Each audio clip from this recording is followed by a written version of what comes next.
Everything's rigged, man, it's time to break free. Eyes wide open, gotta see what I see. Standing on the front lines, fighting for the truth. Lift the veil of lies, it's time to be the proof. Take a stand, don't you back down. Raise your voice, let's shake the town. We're the voices that won't be ignored. Breaking chains, yeah, we're ready for war. With the power of the people, we'll make them see a world of justice, united and free. United and free. United and free.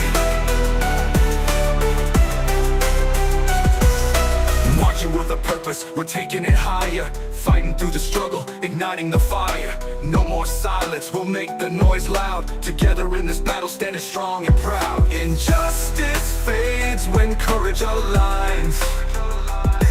Rise up together, break the confines. We're the voices that won't be ignored. Breaking chains, yeah, we're ready for war. With the power of the people, we'll make them see a world of justice, united and free. United and free. United and free. So rise up now, it's our time to shine. Together we'll write a new paradigm. You paradigm, you paradigm. Whoa, whoa. We're the voices that won't be ignored. Breaking chains, yeah, we're ready for war.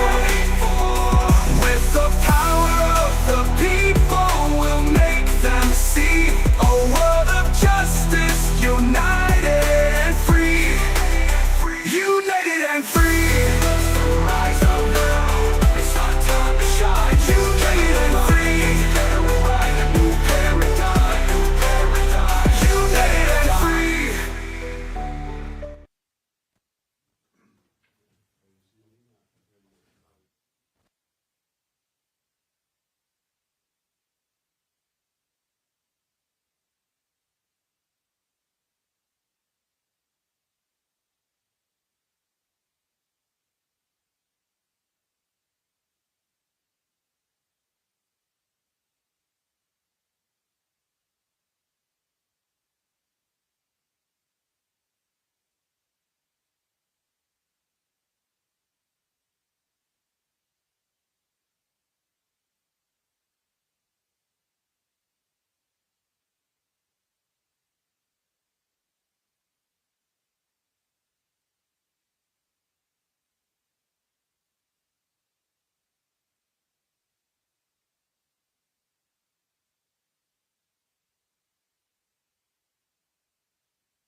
Judge, I'm gonna arrest.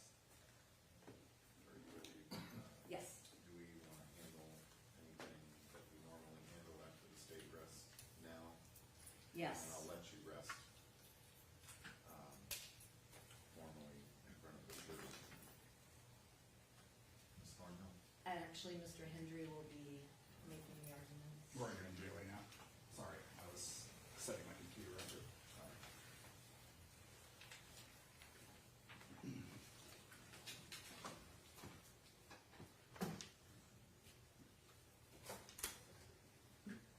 Ready? this time the defense moves for a judgment of acquittal on both counts. I will work with the kidnapping charge first. The state's charge of kidnapping. First, kidnapping is a specific intent crime, which means that at the time the alleged kidnapping took place, it had to be the intent to kidnap, and typically the intent is to commit something else. So it's charged right now that the intent was to either further the commission of another felony or to harm or terrorize the victim. Now, as far as the evidence that has been presented in this trial about the kidnapping, we have essentially the two neighbor witnesses who presented any testimony whatsoever about the kidnapping. Both witnesses describe her as, stomping around in the yard, throwing things into a car. The first witness described her swinging her arms around a lot, both away from Collin and as she approached Collin, and even up until she was so close that Collin could reach out and touch her. So at that moment, we have the testimony, which seems to align between both witnesses, that Collin grabbed his mother. She exclaimed, according to witness 1, "Let go, you're hurting my hair." Witness 2 did not hear anything. And then, although it has been argued that Collin dragged her into the house, the actual testimony from the witnesses was that the two went into the house. So if we pause it right there, at this point we have what is arguably a misdemeanor battery.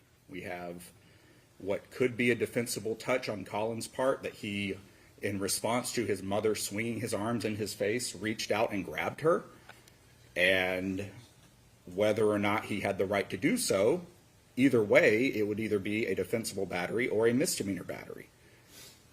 When examined on cross-examination, neither witness said that they heard Kathy exclaim anything about not wanting to go into the house. They did not see her fighting to not go into the house. They saw her legs moving. They saw her go into the house with Collin.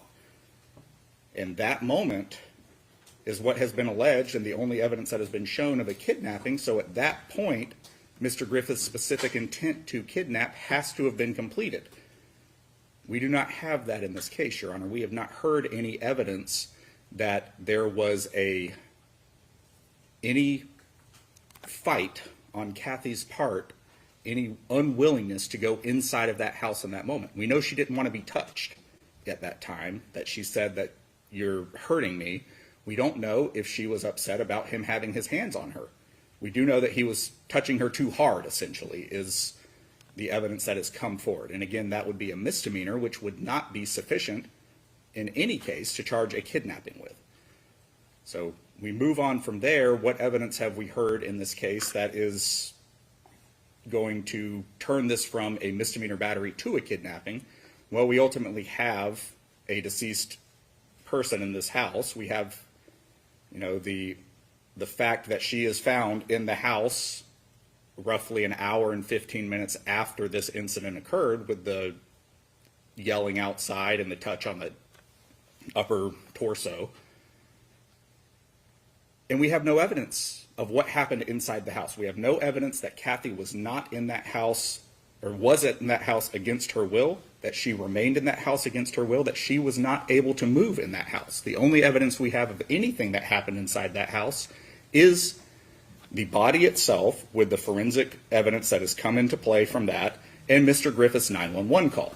Mr. Griffith's 911 call states that there was an extended, prolonged fight, and that they ultimately, there's the accident that she fell on the knife. There is no mention that that fight started outside of the house, that it continued inside of the house, that it continued all the way up until the moment of her death. There is no evidence that she was dragged immediately from the porch into the house and murdered at that time, like the state may offer as an alternative. We have not heard that from any witness. We have not seen that in any evidence that has been presented. So again, the evidence of the kidnapping turns back to the misdemeanor battery, that she was touched, that she exclaimed upon the touch, and that she continued into the house without doing anything else to say that she did not want to go in that house. All of the case law on kidnapping gets into whether or not that the crime itself was completed, whether it was necessary to complete the other crime if there is another crime that's charged. But all of it, every case, includes proof that the victim was held or moved against their will. And we don't have that in this case. So we are not even at the starting point of whether or not you should consider a phase-on test or anything like that that falls under the kidnapping line of cases, because we have not heard a single piece of evidence that says that Ms. Griffith did not go inside of that house willingly. So for that reason, we are asking for a judgment of acquittal on the kidnapping charge. As far as the first-degree murder goes, Your Honor, the evidence that has been presented so far of premeditation is that Mr. Griffith had a conversation with his grandfather in which he said that he wants to kill his mother, that he wants to slit her throat, according to the witness. We have the testimony from the officers who stated that he said things like he wanted to kill her. We have the testimony of Mr. Griffith himself in the back of the car where he said that he could kill her. Again, other than Mr. Walantis' testimony, every one of those officers, every piece of body cam footage, every piece of car footage that we've seen is conditional. That if violence occurs, if she comes at me again, if anything, then premeditation does not override someone's right to self-defense. If it did, then every officer who ever acted with lethal force would be charged with a capital crime. They are trained to respond to situations, and they know how to respond to that situation. That knowledge does not create premeditation. The fact that Mr. Griffith thought about what he would do in a situation where he felt that he was being threatened, and even took it as far as to how he would do it, does not create premeditation. That is not a crime. That can still fall within the realm of self-defense. The only piece of evidence that we have that would go against that is that that he didn't have enough marks on his body. I mean, the state offered physical proof that he had injuries. They have argued that those injuries were insufficient in opening. We have not had any witnesses testify to the extent of Collin's injuries, what could have caused those injuries, what could not have caused those injuries. In order for this to be a first-degree murder, we have to have premeditation, which so far I do not believe the state has proven, and we have to have a waiver of self-defense in some way. If there is just a waiver of self-defense, if this was a fight that got out of control, I apologize, do you have to? Just my child's school keeps calling, but I'm wondering if there's an emergency. Yes, Your Honor, I understand.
Sorry about that, Mr. Henry.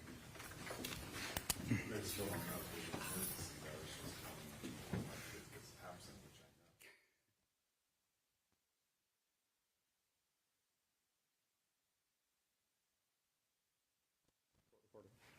Okay. Your Honor, I was speaking as to the, if this were a fight that got out of control and Mr. Griffith had started that fight, then this is arguably second-degree murder, as would be charged, that this was something that was created inside of the moment, that the decision to kill did not require adequate reflection, and that this would be a second-degree murder. So we have I don't believe that the felony murder should be considered, because I don't believe that the kidnapping is sufficient to reach that. And there's been no evidence that the kidnapping was a continuous crime. Again, we have proof of her injuries showing that there was some kind of fight. We have proof of Mr. Griffith's injuries showing that there was some kind of fight.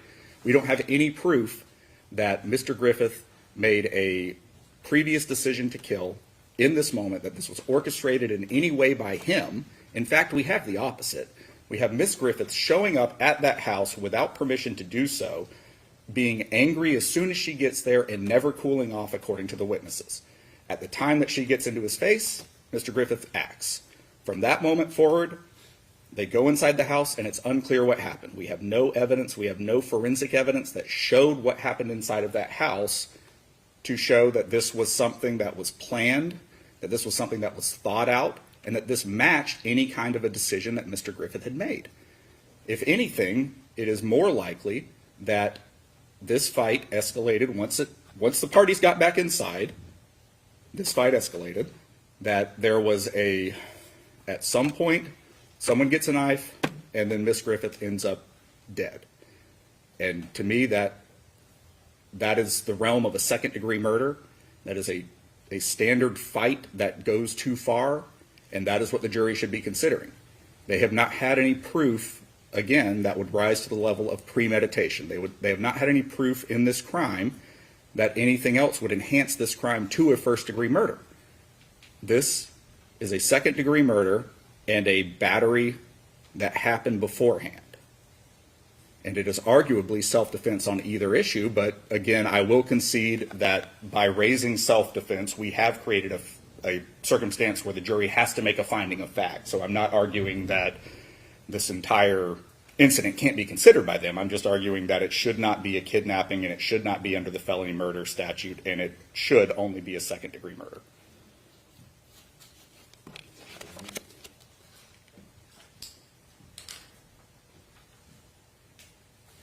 Your Honor, as it pertains to the kidnapping, from two independent witnesses, we saw and we heard that the defendant grabbed Kathy by the hair. He did that forcefully. And what did he do? He dragged her / pulled her in against her will as she was protesting and yelling loud enough so that one of the witnesses could specifically hear from inside, looking out the window, "Stop, Collin, you're hurting me." At which point the defender dragged her / pulled her into the house, which was clearly forcibly, which was clearly against her will.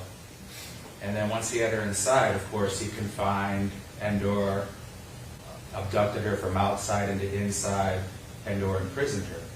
The last place that she would want to be would be inside after being yanked inside by the hair by her son, who has told multiple people, obviously, his intention to kill her, when he's furious, when she had just sent him the text message regarding the other person that he murdered by shooting that person in the chest and then in the head, and when she threatened to come forward and tell the officials in Oklahoma and elsewhere about the defendant confessing that it in fact was a murder, that it was not self-defense, and that he had planned it, the defendant's anger level was through the roof. So once he gets her inside, he has no prying eyes, he has no witnesses, and he can inflict anything and everything he wants to on his mom. So once she gets yanked from outside to inside, and mind you, he had her by the hair, which there's no way she could get loose from that. So as he yanks her inside, once that door closes, that was clearly the beginning of the end for her. Now he's all alone with her, with no witnesses and nobody that could help her. and his intent was to inflict bodily harm upon his mom or to terrorize her and/or to commit or facilitate the commission of the murder. Judge, once the defendant gets her inside, there's not going to be an hour and 15 minutes of these two people talking and having a rational conversation. It was an absolute powder keg that went off immediately. So the defendant, as we come now to the first-degree murder, you can see the pathway by which the defendant pulled her by her hair, dominated her physically. He's 6'2", outweighs her by, who knows, maybe 30 pounds or so. He's bigger, he's stronger, he's younger. He had to go to the butcher block, take out the knife of his choosing, continuing on with the premeditation, and then stab her, not just any place, not just cut her, but stab her in one of the most vulnerable parts in the human body, which was right in the neck. And as we heard from Robert Willantis, the defendant accomplished exactly what he wanted to do for so long, which was to stab her / slit her throat, watch her bleed, and watch the life drain from her, which is exactly what he was able to accomplish with premeditation. So, Judge, I would rely upon the facts of the evidence and the whole record and ask that you deny the defense's motion and allow the jury to consider both the kidnapping charge as well as the first-degree murder charge as we go forward, Your Honor.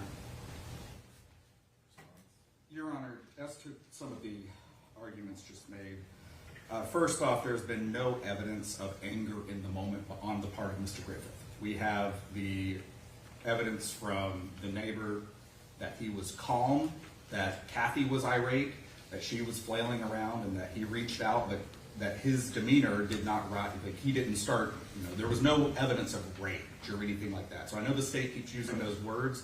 That's an argument on their part, but that is not the fact that has been shown in this case. As far as the decision to choose a knife, again, that's not a fact in evidence. As far as the decision to dominate her physically, well, we have evidence of bruising. So I guess I would concede that there was a physical altercation, and it looks like Miss Griffith bore the worst of that. But I don't know that dominate physically is something that has been testified to in any way. Again, it's being argued by the state attorney. The size of Mr. Griffith that keeps coming in from the state's words, that he's 6'2", that he's some weight, we don't have any fact on Mr. Griffith's size. I mean, the jury has observations. They can see me standing next to him, and they can tell that he's much smaller than me, and I'll tell you, I'm not 6'2". So I don't think that that comes into play in a decision to, decide whether or not this was a premeditated murder. And as far as the kidnapping, again, the only evidence we have of Kathy's intent is when she shows up mad, when she's throwing things in his car, we have her intent.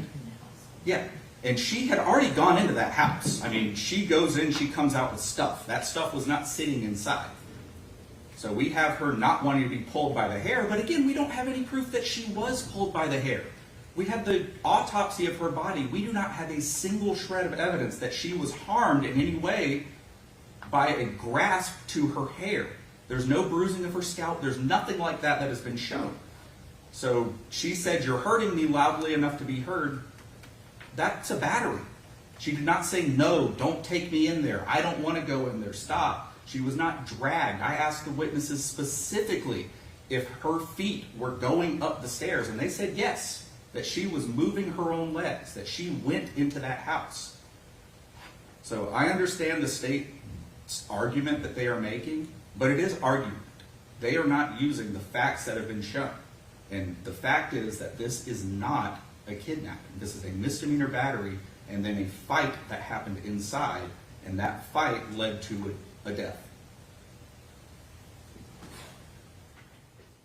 Taking the evidence in the light most favorable to the state, as I must, hearing on a motion for judgment of acquittal, I do find that the state has made a prima facie case as to each element of each offense, and the motion is denied.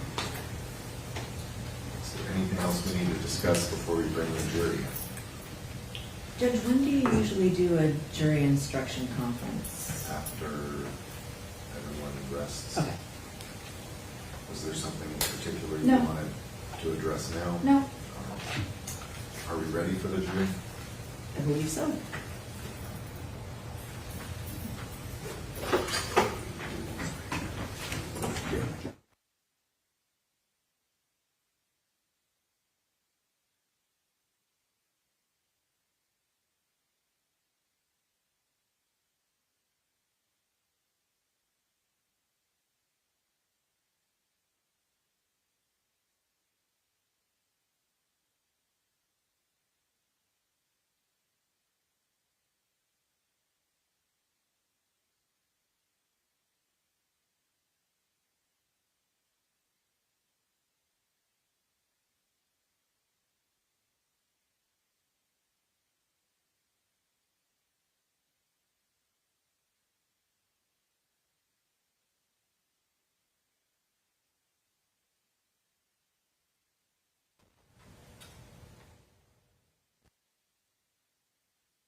All rise, please.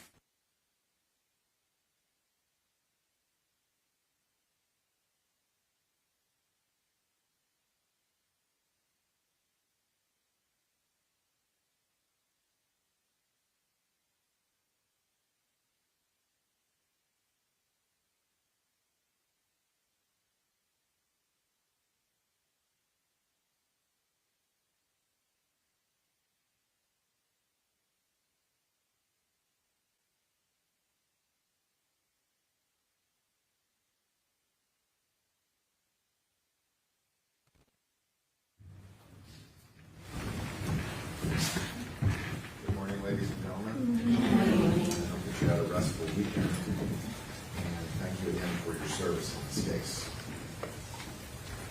Mr. Levine, Your Honor, the state rests. the state having rested its case, what says the defense? The defense calls Susan Detman to the stand.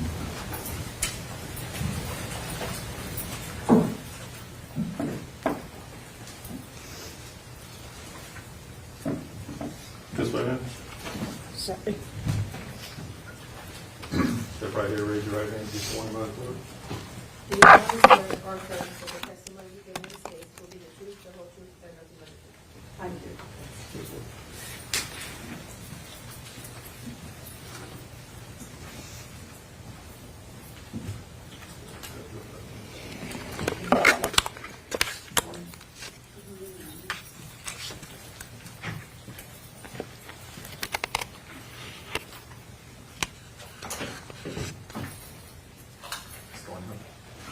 Ms. Detman, will you please introduce yourself to the jury and spell both your first and last name? Susan Detman. Susan is S-U-S-A-N, and Detman is D-E-T-H-M-A-N. Ms. Detman, how are you related to Collin Griffith? I'm his maternal grandmother. So your daughter was Kathy Griffin? Yes, ma'am. Griffith, sorry. Yes, ma'am. Okay. So give the jury a little bit of an idea of who the other members of your family are. Who was Kathy's father? Robert Willantis. Were you married at some point to Robert Willantis? Yes, we were married for 19 years. When did you divorce? We divorced in 1998. After you divorced Robert Willantis, did you get remarried? Yes, I did. Who did you get remarried to? Inaki Markovich. Okay, and might need to spell that last name for the court board. Markevich.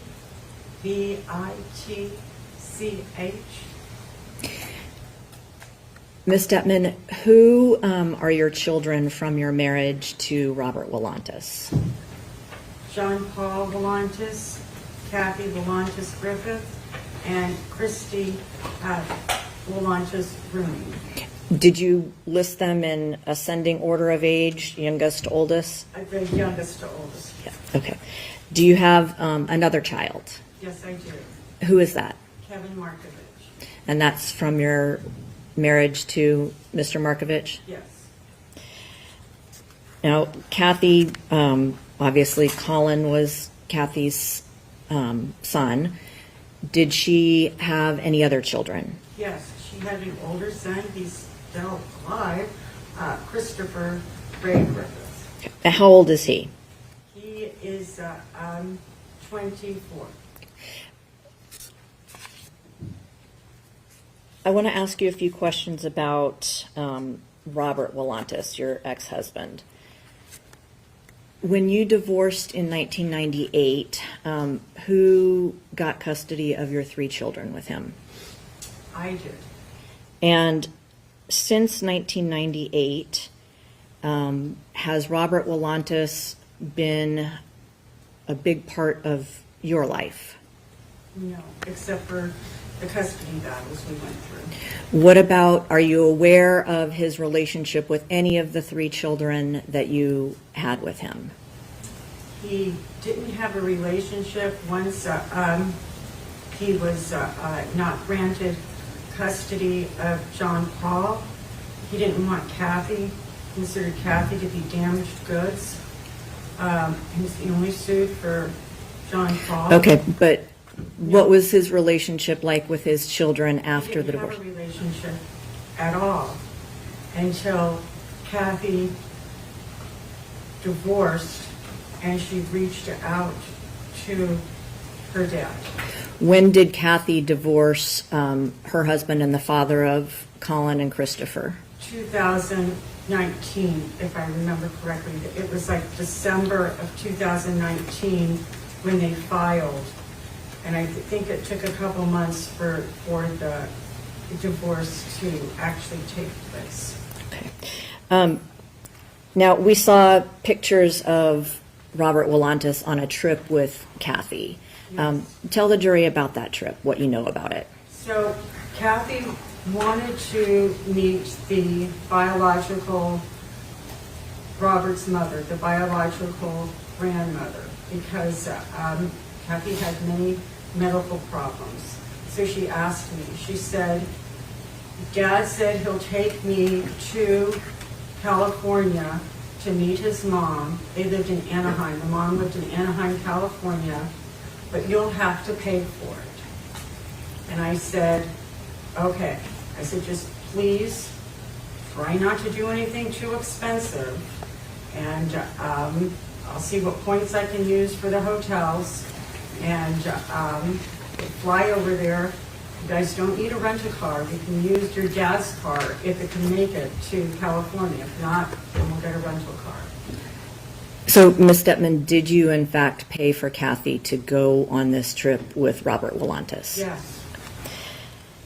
I paid for all the food, all the hotels, Disneyland, all of that.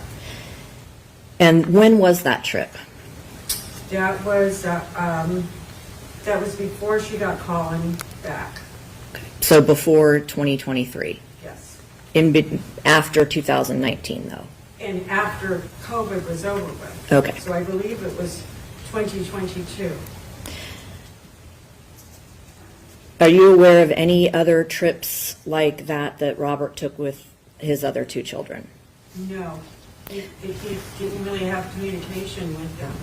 All right. So I want to ask about Kathy's funeral or celebration of life. Did the family hold such a thing for Kathy? Yes, we had a celebration of life right here at the funeral home in Lakeland.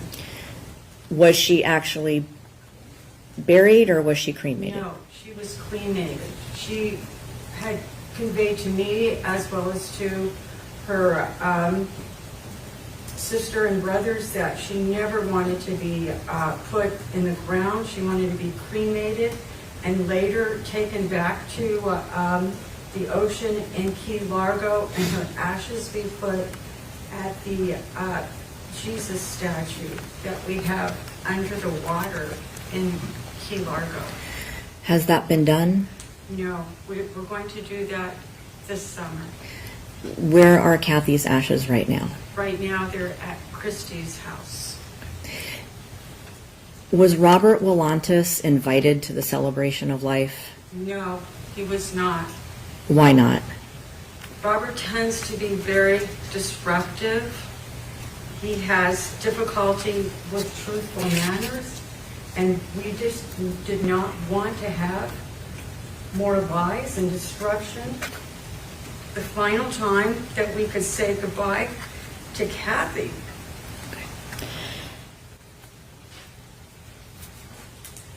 I'm going to ask you some questions now that may also be difficult. In the last roughly 2 months before Kathy died, what personal medical things were you going through?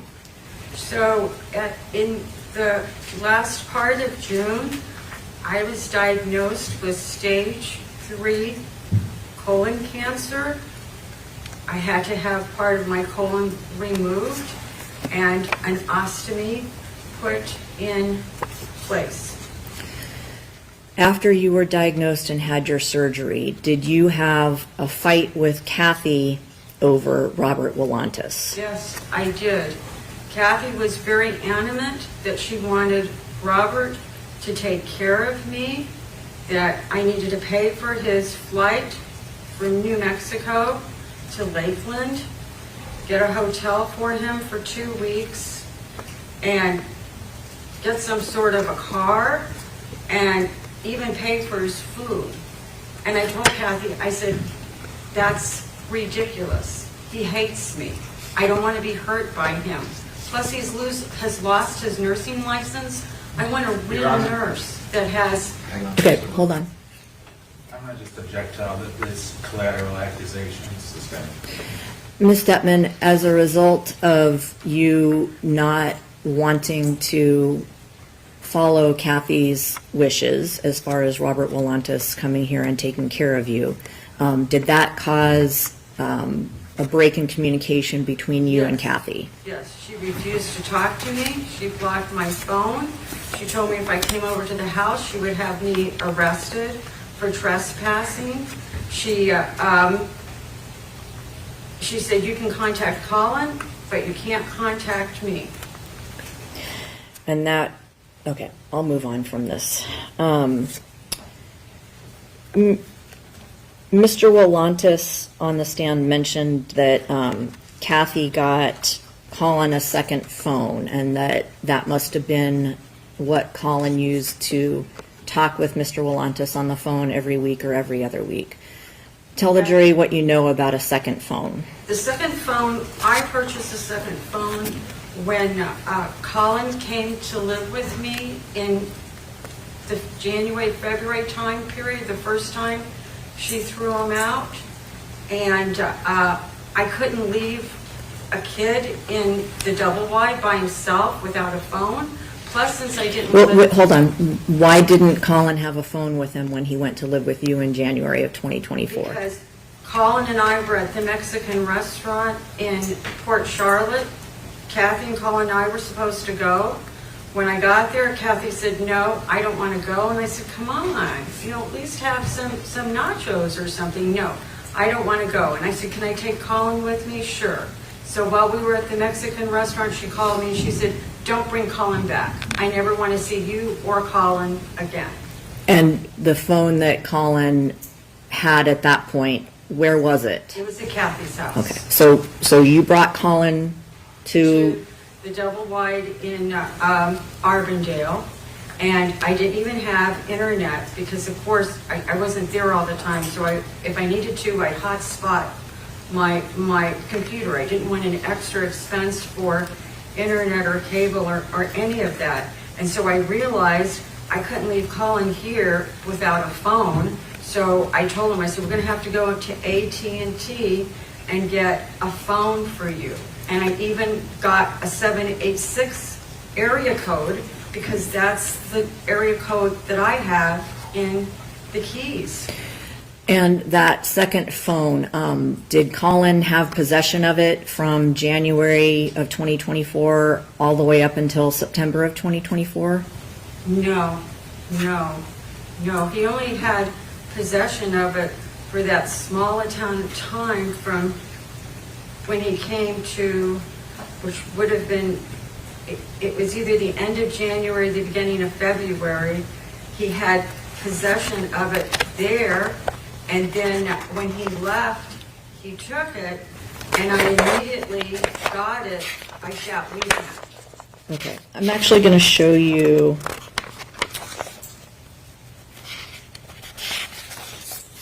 what's been marked as defense exhibit number 16 and see if you recognize it.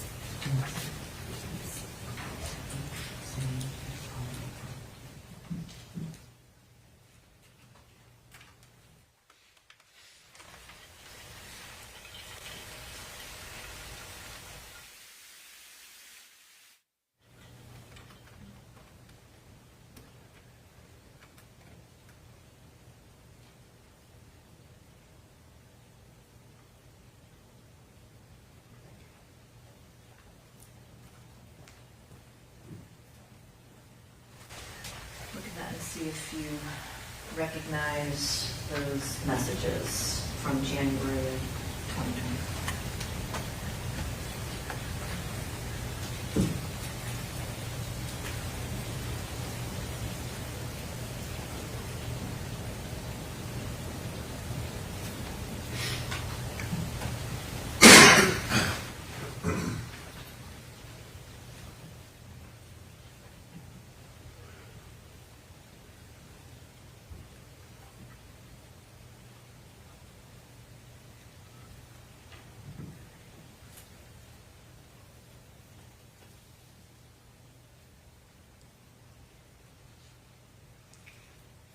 Well, Do you recognize those? according to this. Okay. Don't read No. it. Do you recognize those messages No. between you and Kathy? No. Okay.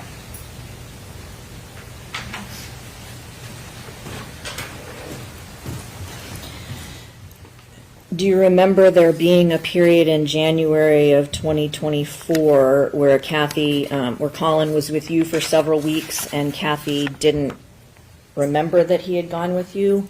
Yes. And do you know what was going on with Kathy at that time? She was suicidal, taking pills. She just didn't want to have her life. She was drinking Okay. excessively. She drank Everclear as her alcohol of choice. Okay, Ms. Detman, just answer the questions, okay? Yes. You mentioned that she was suicidal in January. I'm going to show you what's been marked as Defense Exhibit 15.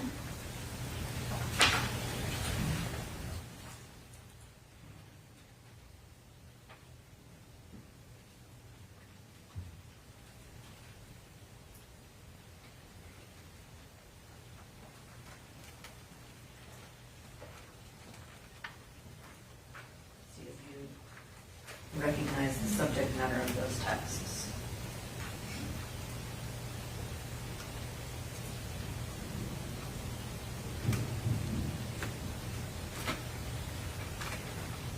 Yes. Judge would like to admit Defense Exhibit number 15 into evidence. Any objection? No objection, Judge. And received.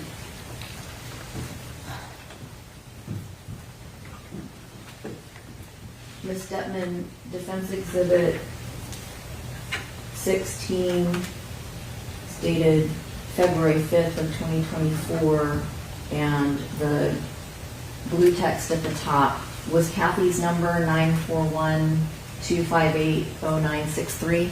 Yes. And were you the number below that? Yes, ma'am. Okay. And you mentioned a 786 number, but you had two phones, correct? Yes. Why did you have two phones? I use one for work and one for personal. So the blue message on top talks about Kathy just having been released from the ER for an accidental overdose. Was that one of the times that she had a suicide attempt? Yes.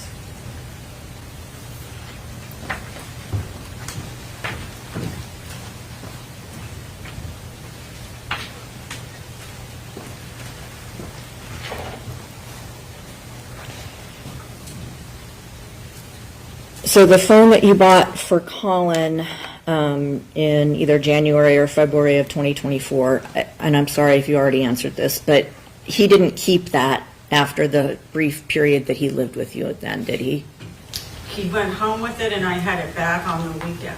Okay, so shortly after he went back home to Kathy. Yes.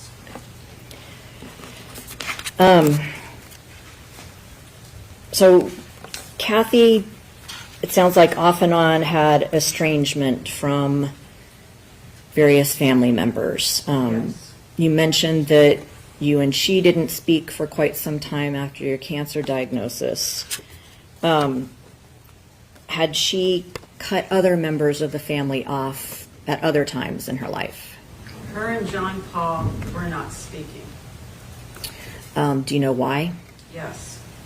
She got mad at his wife because the house wasn't clean to her standard, and she said, I'm going to call DHS, which in our state is Child Protective Services, that Isabella was not taken care of, that she was in danger, something. I know DHS ended coming up to John Melantes' house. Of course, the investigation proved that there wasn't a problem, and John just said, I will never have anything to do with her again. She crossed the line. Any other family estrangements from Kathy besides you and her brother John? So Kevin and Kathy were supposed to go to Washington, D.C. together. Kevin is your son with Yes, and Kevin Inaki. and Kathy were pretty close. They were supposed to go to Washington, D.C. together because Kevin was in officer basic training in Virginia for the Florida National Guard. He just graduated from college, and he had time off during the 4th of July. And Kathy said, it'd be great if Collin and I could meet up with John Paul in Washington, D.C. Do you mean Kevin or? Kevin, I'm sorry, Kevin would meet up. I was supposed to go because, of course, my cancer, I Okay. couldn't. Miss Volantis, I'm sorry. I know you're nervous, but the estrangement, Yes. how that So what occurred. happened is Kathy contacted Kevin and said, unless you help me get your father arrested, meaning Inaki Markovich, I don't want you coming to Washington, D.C. with me. Do you know what Kathy was referring to as far as helping her get your husband arrested? Yes, they had had an altercation in our farm in Arcadia during COVID, so it was during 2020, around Easter time. It was before Easter, and she threatened him with a baseball bat, and she said she was going to get her gun and shoot him. And my husband brought a shotgun out and said, I have a shotgun here. We're not going to be doing this. And later she said, that he used the shotgun, fired the shotgun. And I said, it was a double wide. I think I would know if a shotgun had been fired in the ceiling in a double wide. Okay. So after that interaction between Kathy and Kevin, were they estranged from each other for a while? But it sounds like she would kind of change her mind about who she was close with or wanted to have communication with. Is that? Yes, because she called Kevin the next day and said, I'm sorry, come on to Washington, D.C. with us. And Kevin said, I already told my cadre, my leave's been canceled. Okay.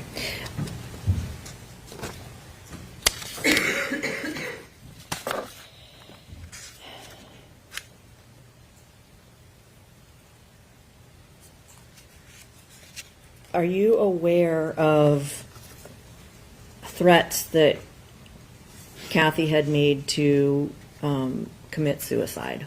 Yes. How many are you aware of, if you know? I'm aware of 5. Okay. No, 6. I'm going to show you what's been marked as Defense Exhibit 14.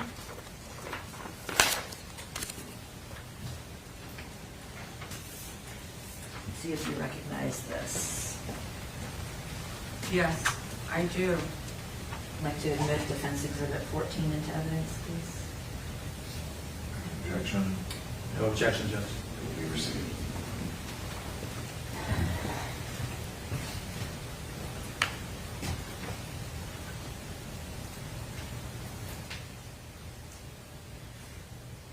What is this exhibit?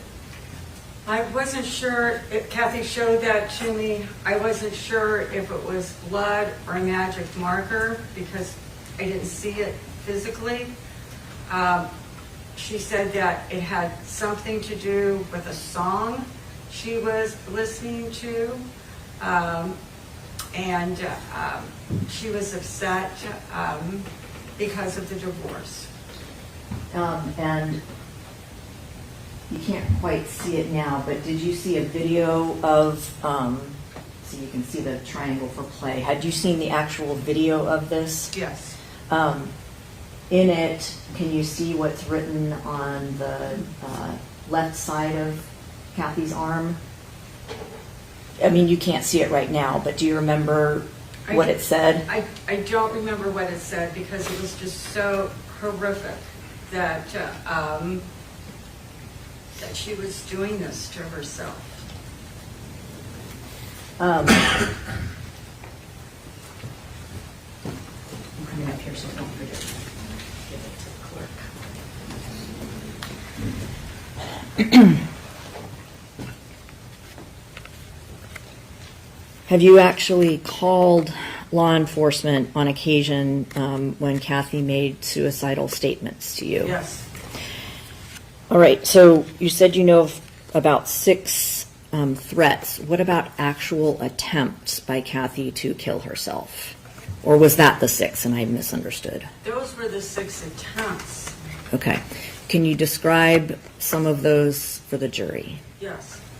So the first one was while she was still married, and she was very upset, and she had overdosed on her trazodone.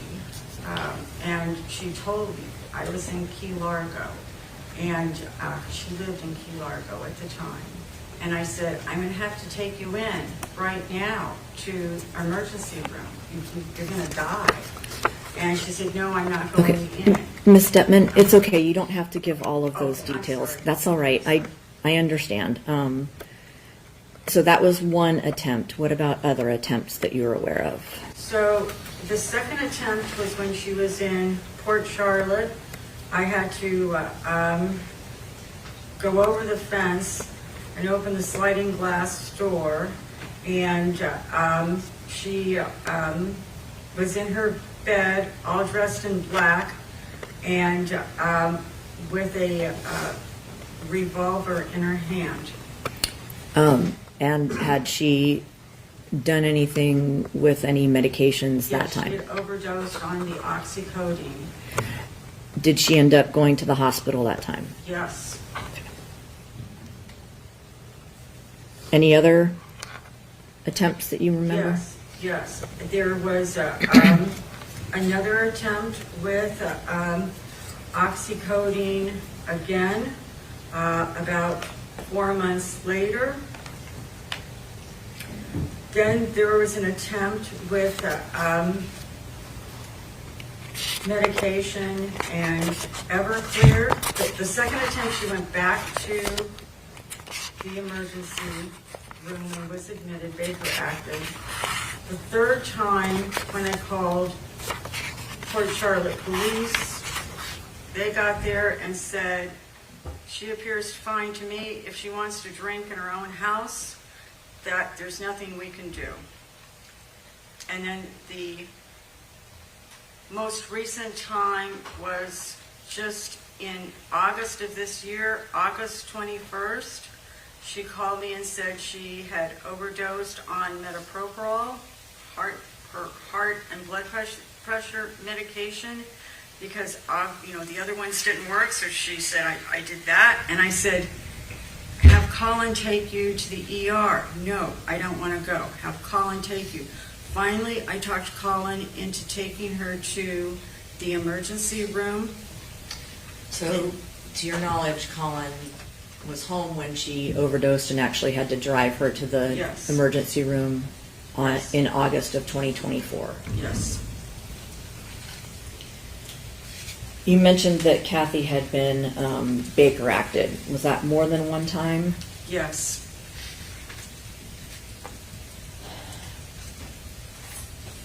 The jury has heard a lot about some things that Kathy claimed that were maybe not true. How would you describe Kathy's reliability or her reputation for truthfulness? Objection, Your Honor. Judge, can we go sidebar?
Ms. Detman, I'm going to go through some individual things and ask you about them, okay?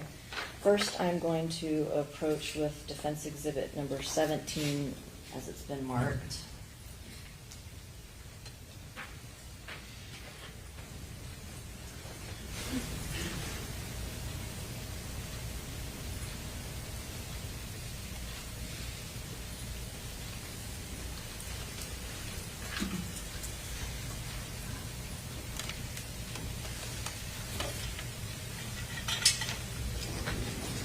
Just read it and see if you recognize it as being a text from Kathy to you.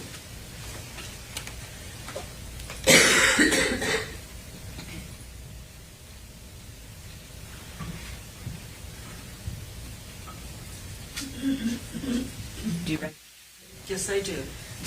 I'd ask that defense exhibit number 17 be admitted into evidence. Any objection? No objection, Judge. It is received.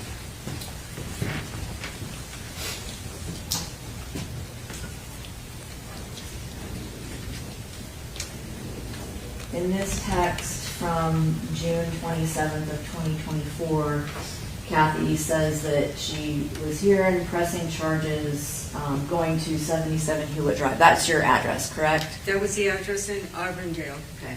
To check on you and to pick up Inaki for charges of attempted murder and assault against you. Meaning, she's claiming that Inaki actually tried to murder you, correct? Yes. Is that true? No, he's never tried to murder me.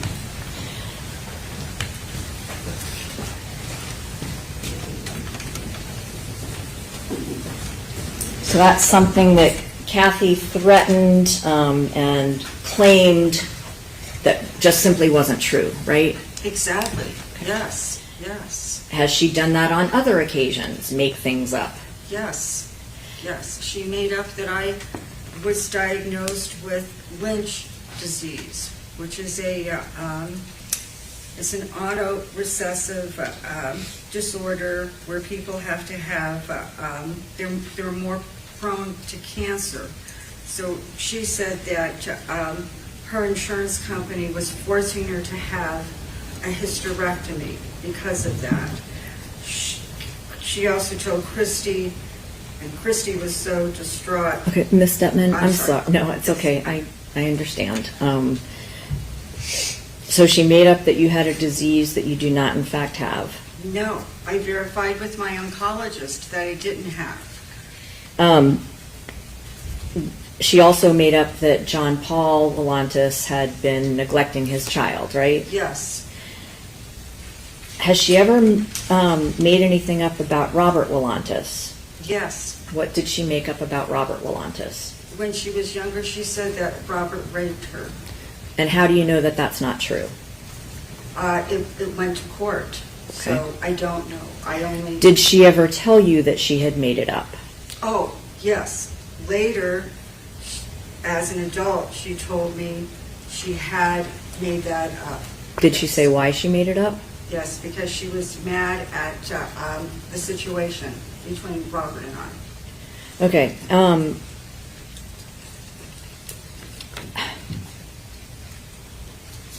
Has she ever made anything up about her being responsible for everybody else's successes in the family? Yes, she went as far to say that no one in the family would have any of their degrees, and that she, in fact, the only reason that I got my doctorate was because of her. Okay. And did she actually make a threat to you regarding this Yes, belief she she did. had? She said she was going to, when she was mad at me one time, she said she was going to contact the university where I work at, and I said, go right ahead. No, I had to. What did she tell you she was going to She said say she's to going them? to call the university, my dean, and tell him that she did all of my coursework and that I didn't do anything and that I was a phony. Did she make up at any time that you're aware of that Collin was failing school? Yes, she said that he had been failing school and that when he was staying at my house, that it was my fault because I wasn't observing him on the computer to make sure he was doing his work. Was Collin ever failing to your knowledge? No, When did Collin graduate from high school? he graduated last June. Was that actually ahead of schedule? Yes, that was a year ahead of schedule. And did he, in addition to graduating early, did he get college credit? Yes. At the same time. He was dually enrolled in college.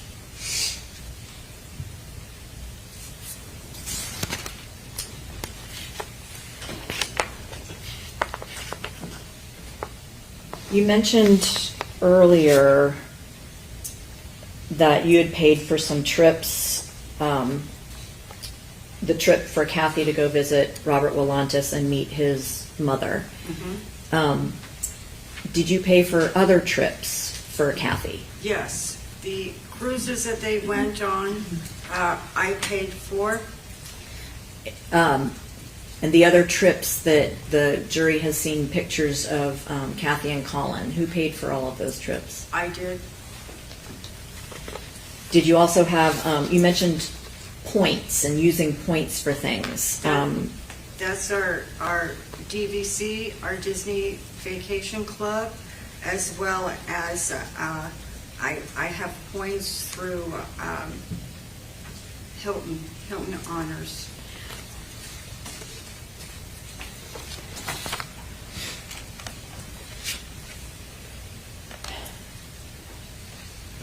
Have you ever witnessed Kathy not being able to control her temper? Yes.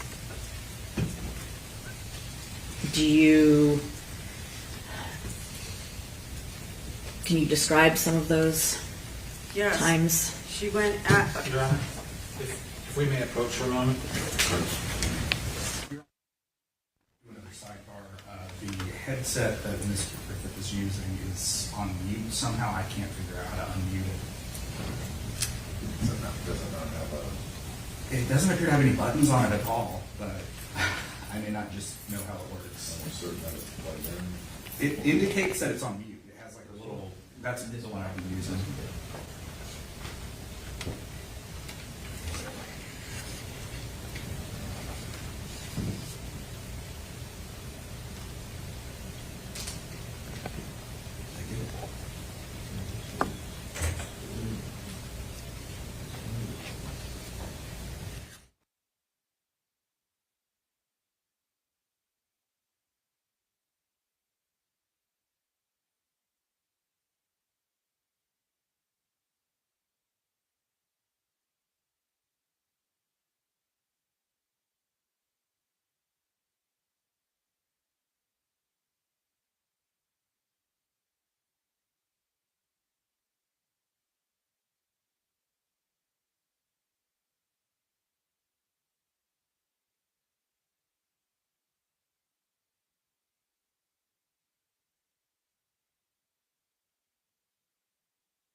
of the jury, I'm going to ask that you step into the jury room for just a few moments while I discuss a matter with the lawyers.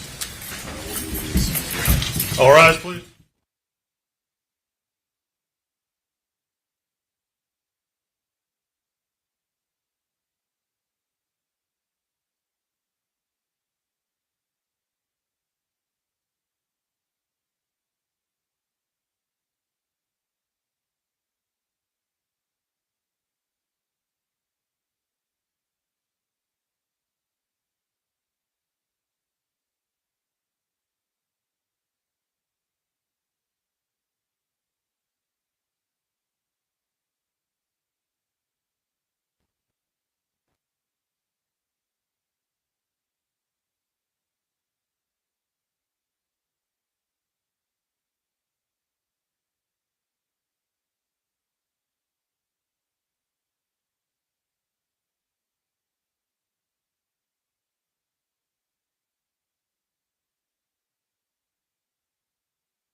Six F.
Instances, there's two separate things here, specific instances and reputation.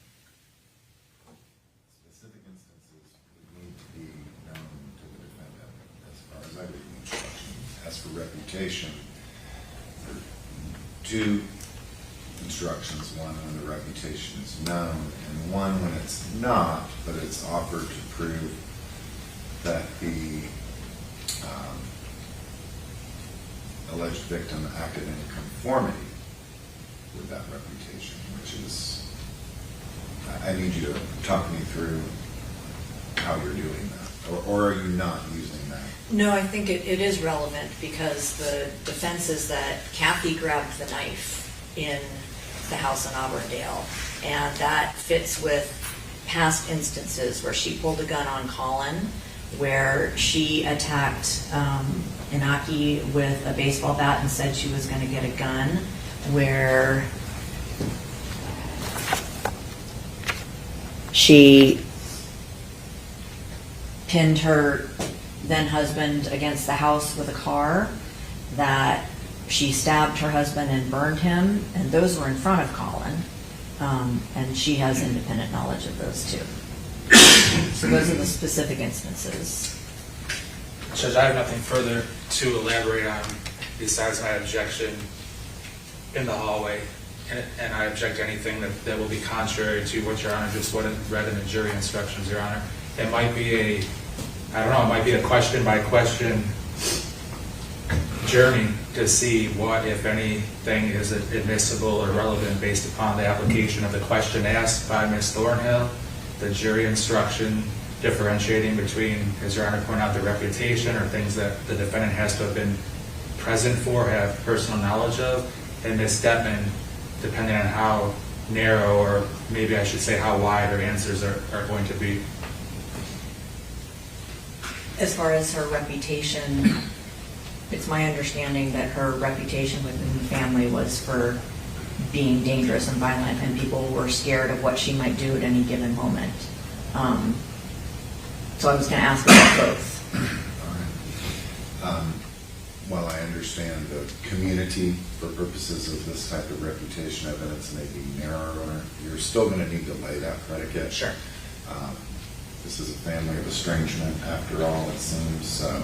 Because of her violence. Well, yeah. but I don't know who's estranged from who else, so. Well, and it, You know, she needs to understand and know that family community, okay. so. And even if somebody's not still a part of that community on this particular day, I mean, they don't. I'm not suggesting it has to be at some Okay. particular instant in time, but I haven't heard a lot about her closeness with others who may share that in that reputation, or have knowledge of that reputation. Okay. I will do my best. Is And this we'll our- just take it question by question, as Mr. Levine suggests. Okay. Do you want to go ahead and just take our mid-morning recess? That's what I was going to ask, if I could run faster. Mr. Levine? Yeah, that's fine, Judge. All right, we'll take 10 minutes.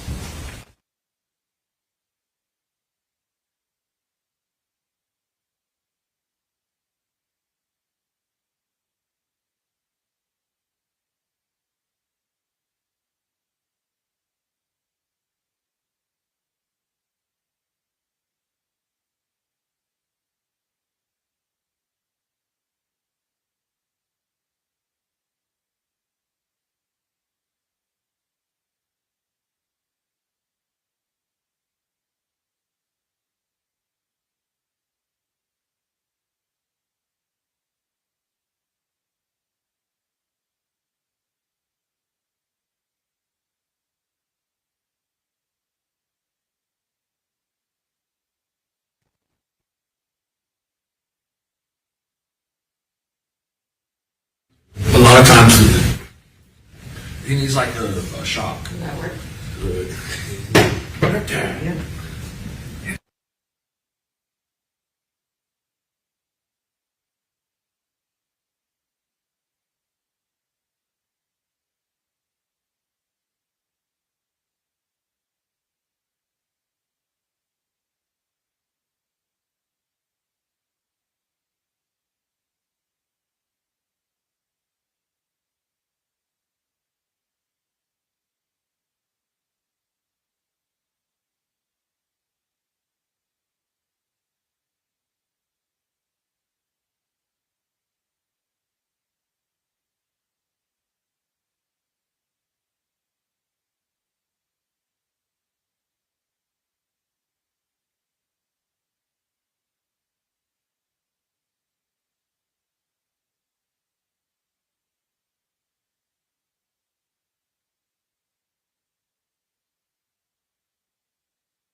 discussing this stuff? But she's still on the stand. We can't really talk.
I don't know what this one is.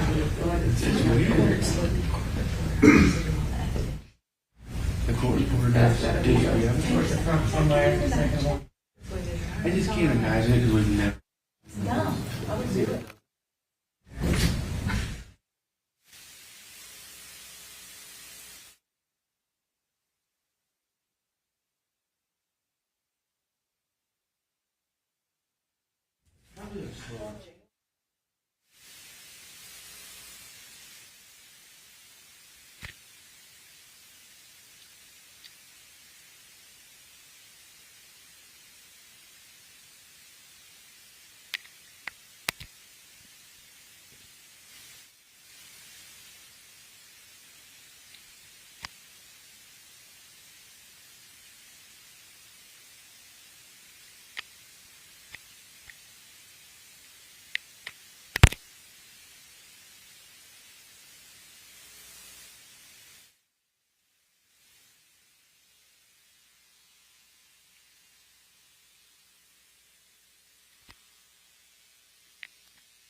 May I proceed?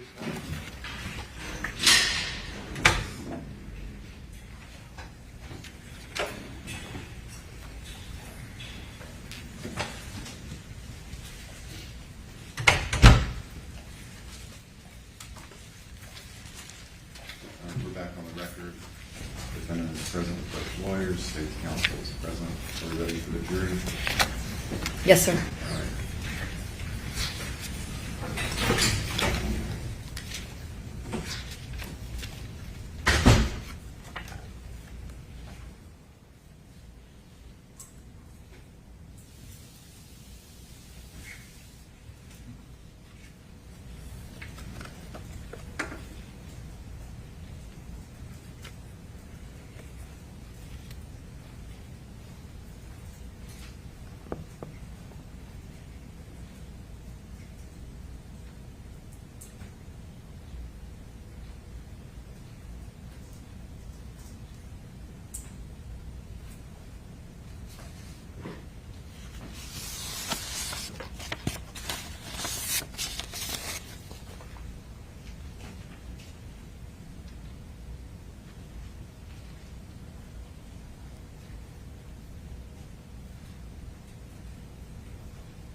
All rise, please.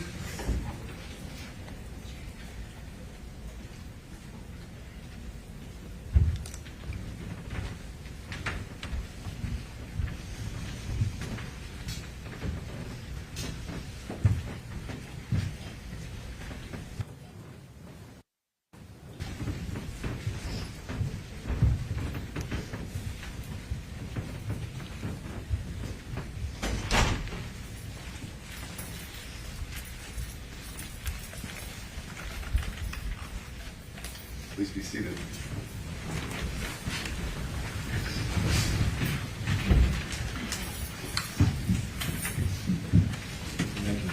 Ms. Detman, I'm going to ask you about some specific instances and may ask you to describe a little bit about them.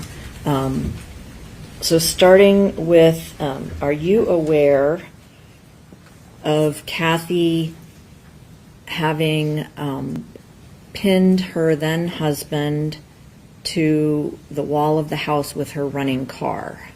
Yes, ma'am, I know. Okay. And were you present for that? No. Have you ever, are you aware if Collin was aware of that incident? Yes. He was aware. Yes. What about an incident where Kathy stabbed her then husband with a corkscrew and then burned him with a terrarium light? Are you aware of that incident? Yes, ma'am. And are you aware that Collin was present for that incident? Yes, ma'am. Are you aware of Kathy threatening to kill her then ex-husband's girlfriend's family in Homestead? Yes, I am. Are you aware that she actually started driving toward their house to follow through on her plan? Yes. Did you actually speak with her on the phone then? Yes. I was telling her that what she was doing was crazy. She was going to get in trouble, that she couldn't take it out on 3 innocent lives in Homestead. She needed to turn around and go back home. Are you aware if Collin was aware of that incident? I'm not aware.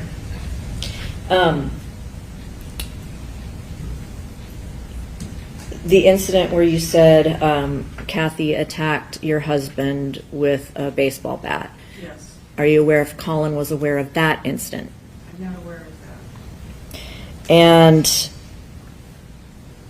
have you ever personally witnessed Kathy engage in a physical act of violence towards Collin?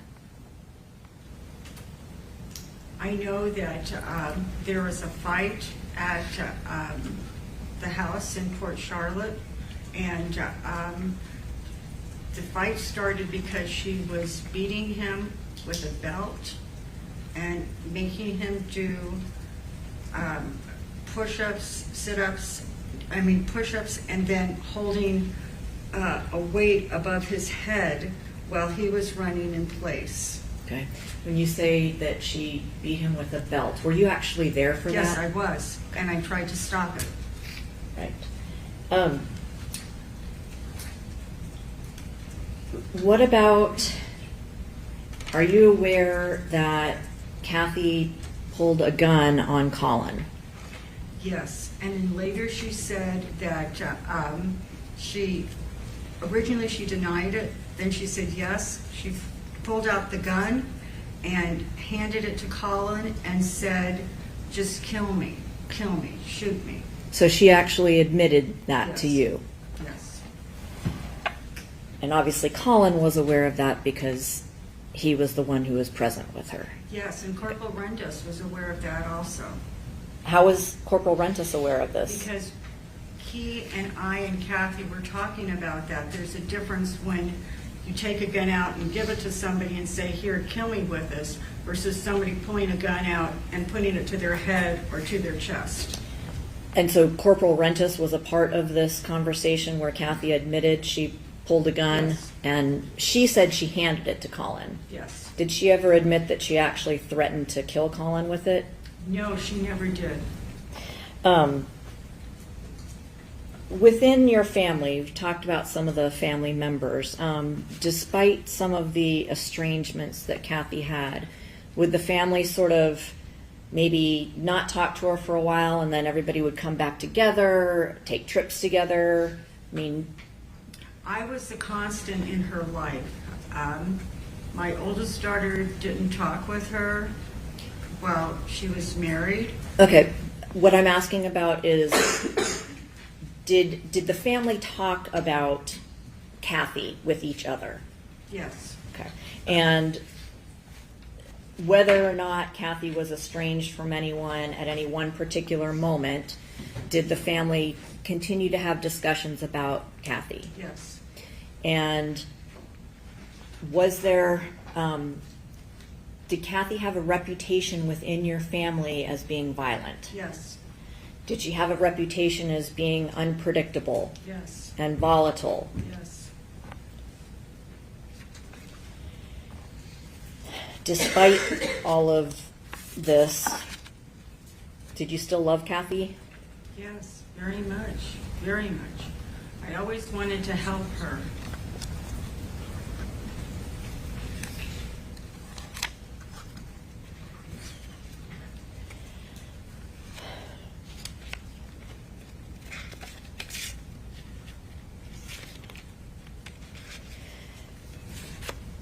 It appears that Kathy at times wanted Collin with her at all costs, and then at other times wanted nothing to do with him.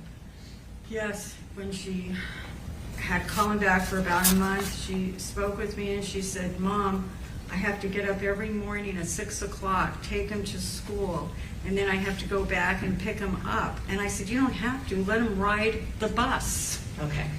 I'm going to show you what's been marked as Defense Exhibit 26 for identification.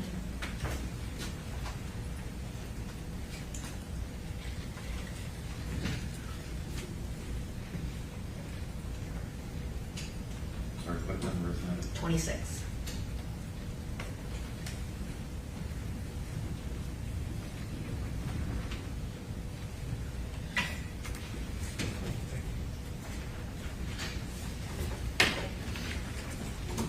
Will you read this and see if you recognize it as a text from Kathy?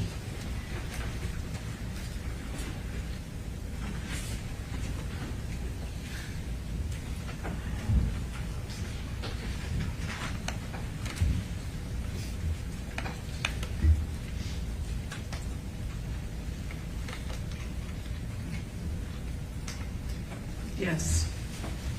I'd ask that defense exhibit number 26 be admitted into evidence. Any objection? No objection, Your Honor. It will be received.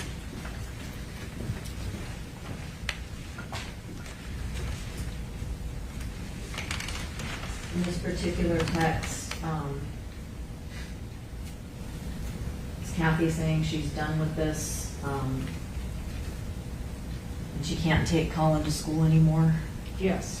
So that was a specific example of what you just described to the jury. Yes.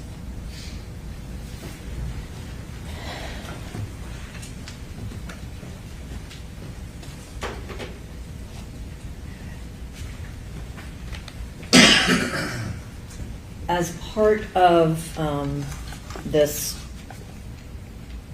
vacillating back and forth that Kathy seemed to have about whether she wanted to have Collin live with her or didn't want Collin to live with her, did you all agree eventually to a concurrent custody plan? Yes, we did. And that was something, did anybody force Kathy to sign those papers? No, not at all. Not at all. Were there times when Kathy wanted to cancel the 751 plan, the concurrent custody plan?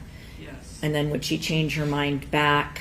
Yes. Okay, so it's safe to say she wasn't consistent. She was not consistent.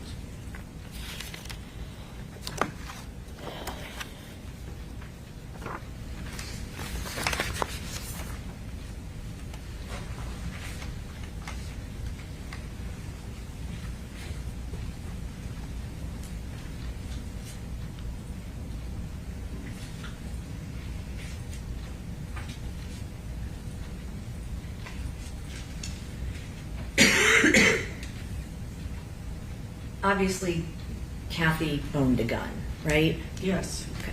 So at some point, did Kathy give her gun to you to have it out of the home in Fort Charlotte? Yes. Do you remember when that was? Yes, it it's right after the incident where Officer Rentis and Lacey got involved when Collin came back to the home. So that must have been somewhere in the October time frame of 2023. Okay. How long did you have the gun at your home and away from Kathy and Collin's house in Port Charlotte? Less than a week. Okay. Why did you have it for less than a week? Because she demanded that I give it back. She said, "It's my gun, you can't have it." And I said, "But we discussed with Officer Rentis and Lacey that I would keep it." "No, it's my gun, you can't have it. And how do I know Nikki won't use it to kill you?" Okay. So Kathy got the gun back, and Yes. so far as you know, she had it with her. She had told me that she had given it to her next door neighbor Melanie for safekeeping, and then a couple months later she said, "No, Mom, I lied to you. I've had it all along." Okay. Finally, you had a lot of communication with Kathy on September 7th and September 8th, Yes. right? You also had communication with Collin during that time. Yes.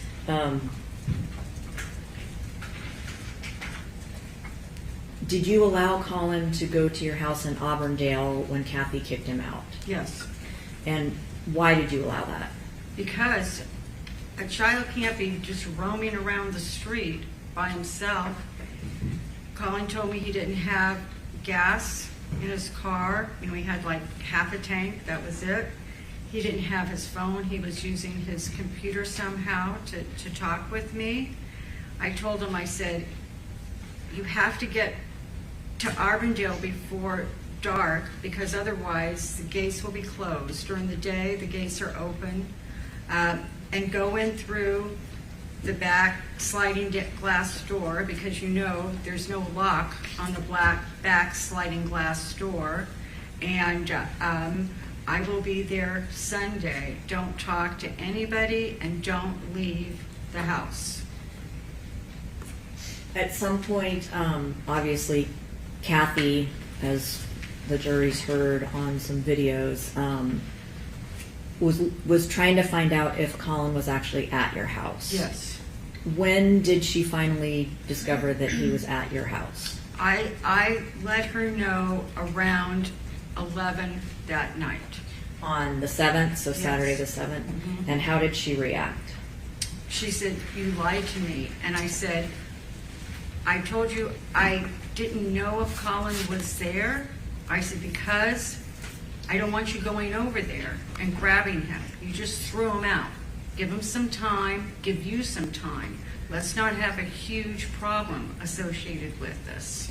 And aside from conversations that the jury has heard between you and Kathy over the next hours, did you specifically tell Kathy not to go to your house in Auburndale? Yes, yes. I said, "I will be going Sunday morning." I left first thing Sunday morning.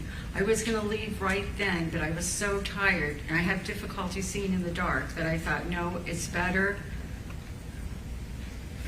that I wait. You know, in hindsight, I should have gone. But, so I waited, I talked to her, she said, "No, Mom, I'm going." And that's when she said, "I've sold the car, they're gonna come by and pick it up." I said, "You can't sell Collin's car, it's his car." "No, I don't care, I'm selling it.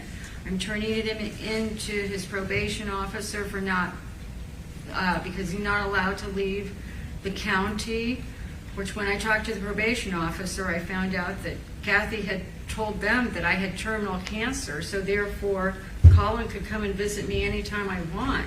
I had to tell the probation officer, "Well, right now I'm only at stage 3, so no, you know, and I'm only in observation, so I'm not terminal." Okay. So, But you personally told Kathy, do not go to Auburndale. yes, I told her, I said, when I get back, I will give him gas money and I will follow him there, or we can wait until Monday morning. Let's just wait. Don't go there. You don't Why- have permission to go. Why did you not want her to go to your house in Auburndale? Because I didn't want her to start a fight with Collin. I was afraid that she would be combative, maybe go after him with a baseball bat, a gun, something. I don't have any other questions, I don't think. Thank you.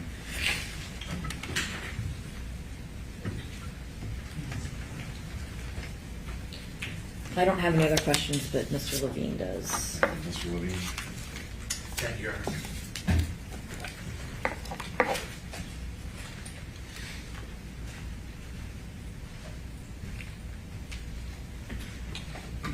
Good morning, Ms. Detman. Good morning, sir. Ms. Detman, I know you're going through a lot with the loss of your daughter and cancer and everything else, but I'm going to need to ask you some questions if that's all right with you. Yes, sir. Now, today here in court in front of the jury, you've talked about that you were concerned that Kathy was going to attack your grandson, and then you listed a bunch of different weapons. But weren't you more concerned that your grandson, who had killed someone before and had been violent countless times with your daughter, weren't you concerned that he was the one that was going to attack your daughter? No. He had not been violent countless times with Kathy. Kathy had been violent with him countless times. Now, a lot of the things you've said here today, you never bothered to tell me or law enforcement or anyone. Objection, Judge, it's improper impeachment. Sustained. Ms. Detman, as it pertains to your grandson, do you talk to him a lot on the phone since he's been in jail? Yes. Okay. Do you do any emailing with him? I don't email with him while he's in jail. You- No. you Just prefer talking to- on the phone. Talk with him? All right. Yes. And how many times a week would you say that talk to your grandson on the I phone? usually talk to him 3 times. I encourage him to pray. I ask him if he's eating. I mean, I'm a dietitian, that's what I do. That he's drinking his milk, that he's exercising in his cell, and most important, that he's reading books. And I keep telling him, you have got to pray. You have got to read your Bible. Now, I mean, this is an obvious question, but you love your grandson, correct? Yes, Your daughter is dead, clearly, yes. and she's not coming back, correct? No, Now, would you agree that you don't want to see the defendant have to go to prison for a very long time? Is that correct? I don't want to see my grandson go to prison for something he didn't do. All right. Well, you couldn't make it any more crystal clear that you're up there and all your answers that you've given have been driven by you believing that the defendant, your grandson, didn't murder your daughter, correct? I am giving clear answers, sir, as to what happened. I know my daughter. That's why I didn't want her coming that day to the house without me being there. I wanted her to wait the next day so that maybe she could calm down a little bit. You know your grandson too, correct? Yes, And you know his history, correct? yes. Now, you say you know what happened, but you weren't there when it happened. No, I'm not saying that I know what happened. I know the possibility of what could have happened. I wasn't there, so I have no way of knowing. I just know the facts about Kathy, having lived with her and worked with her, even to try to maintain her sanity, to try to maintain that she could keep her job as a teacher, to try to maintain that she wasn't trying to slice herself and kill herself, Okay, and let's- not coming after my husband with a gun.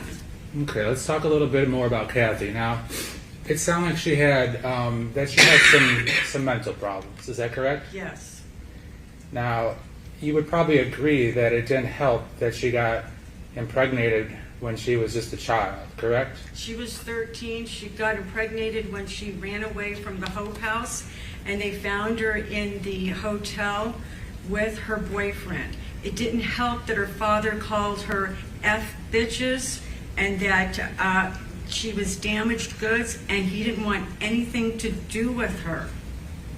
Ma'am, it sounds like you're really quick to try to throw dirt on your dead daughter. Would you agree with that? No, not at all. My dead daughter did the best that she could. We have a problem in this country with addressing mental health. We all know that. And that's what she had. She had mental health issues. At times, she was the greatest person on the world. Very All right. intelligent. I appreciate that, ma'am. I appreciate that.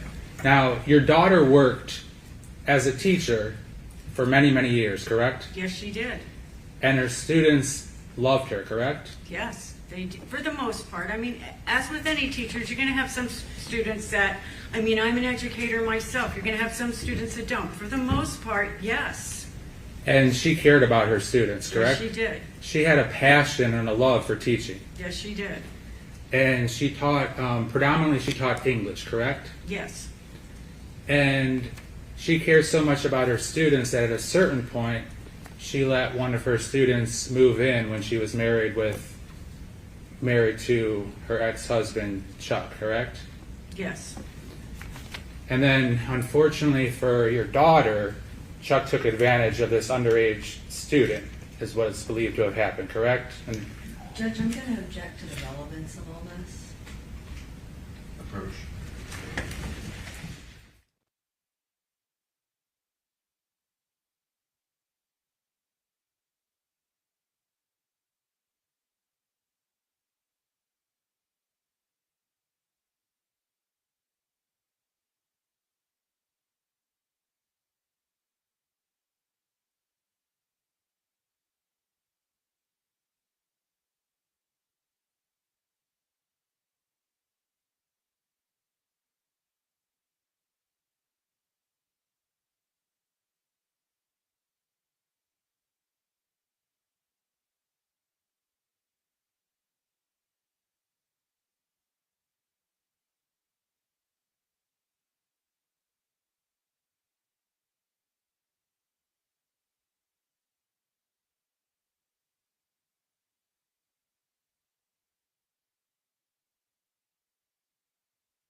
Ms. Detman, I'm sorry we have to talk about some unpleasant things, but it'll be over soon enough. Thank you, sir. No problem.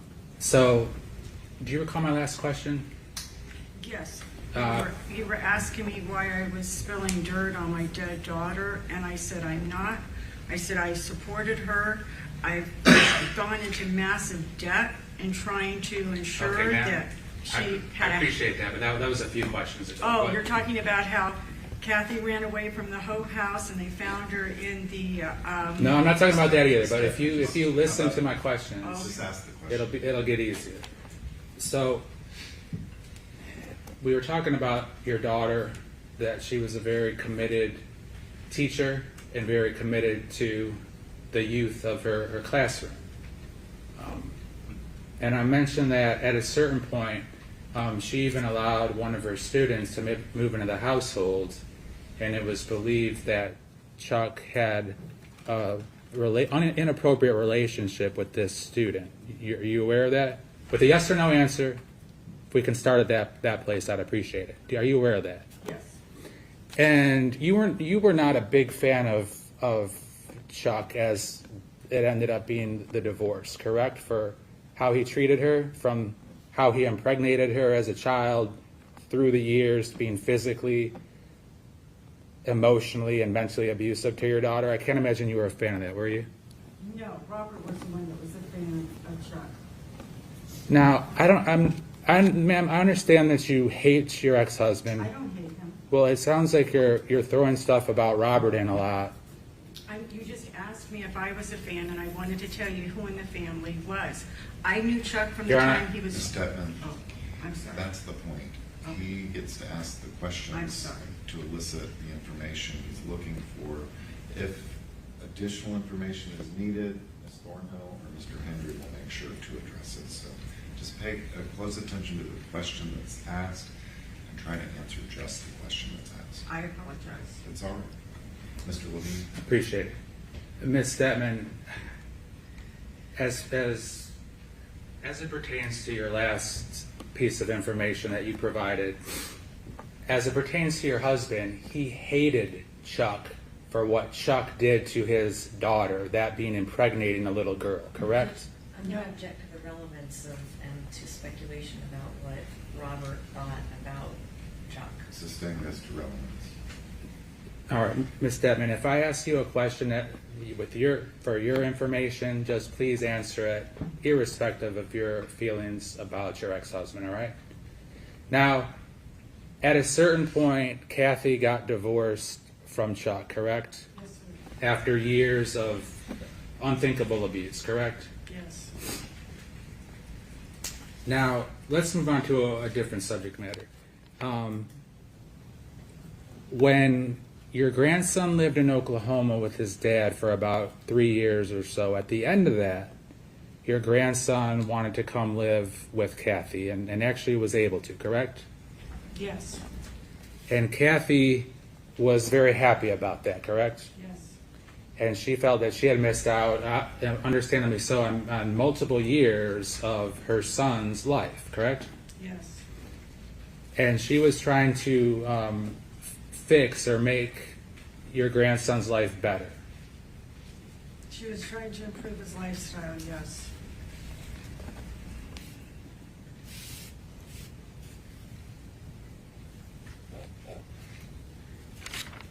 Now, you mentioned you described it as a fight in Port Charlotte where law enforcement came because you said your daughter was beating Collin with a belt and made him do sit-ups and push-ups. You remember that? I did push-ups, and I took away the sit-ups. It was push-ups and putting the weights above his head and running in place. Okay, thanks for clarifying that. Now, you remember talking to law enforcement when they came out there, correct? Yes. And giving a sworn statement because you just wanted both parties, your grandson and your daughter, you wanted everybody to be safe and healthy and happy, correct? Yes. Now, Ms. Detman, as to the root of what the issue was that night, Do you remember telling the deputy that the three of you were at the dining room table and Susan had Collin seated down and Kathy told Collin that she would be implementing new parenting rules, and Collin would be having his Xbox, his cell phone, and other items taken away as disciplinary action due to him being disrespectful to her. Do you recall telling law enforcement that? I remember telling law enforcement about the Xbox would be, I don't know if it was taken away, but it was going to be restricted. And at that time, your grandson didn't want to hear from his mom, and so he stood up and threatened to fight her and said, let's just do it, correct?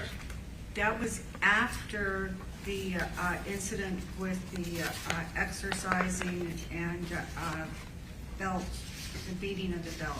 That's when Kathy wanted us to all sit down and eat sandwiches. Like, it literally went from one extreme to another. Sit down and eat sandwiches. And then Collin got up from the table and said, let's just do it. And I went to go get my phone to contact Officer Rentis or Corporal Rentis or Officer Lacey. Okay, all right, very good. Now, you mentioned that you and your family members love to talk about how violent Kathy was. Is that right? No, we didn't love to talk about how violent Kathy was. We talked about what we could do to help her. We didn't want her to lose her job. We didn't want her to be suicidal. And more than anything, we wanted her to try to get better. Did you talk about how violent your grandson was? No. And why not? Weren't you concerned about that? Objection. Sustained.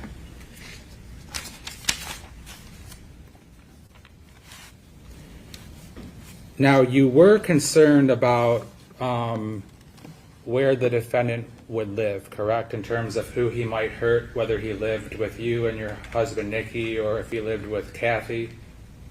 My husband did not want Collin to live with us because he said that if Collin lived with us, Kathy would be over at the house and he didn't want to have to deal with Kathy. Ma'am, didn't Nikki say he didn't want Collin to live with them because he was afraid that Collin might kill you or kill him? No.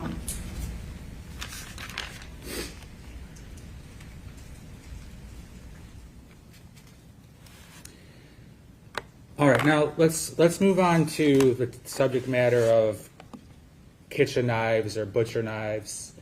Do you tell the jury about the time when you noticed that there was a knife missing from your residence there in Auburndale, and you were trying to figure out who stole the knife or who took the knife? Yes, there was a small knife with a blade like this that I bought in the dollar store, which is now like the $1.29 store, and it had a protective cover on it, and it wasn't in the drawer with the rest of the knives and silverware.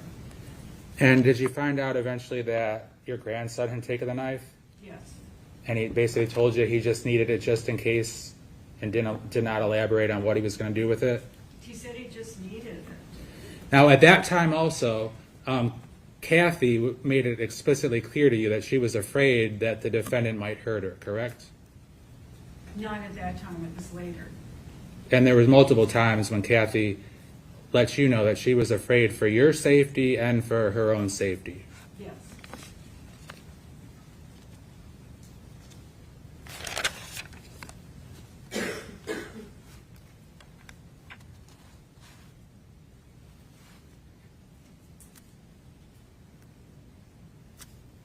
Now, you mentioned that a couple of things about the 7th and the 8th of September. You mentioned that Collin told you that he didn't have a phone with him on the 7th. Is that correct? Yes. Were you aware that he did have his cell phone with him and it was in his car? So his cell phone had been turned off by his mother. She used to do that anytime she'd kick him out. She'd turn the cell phone off. In fact, it's in the records that she turned it off, and she turned it on, and she turned it off.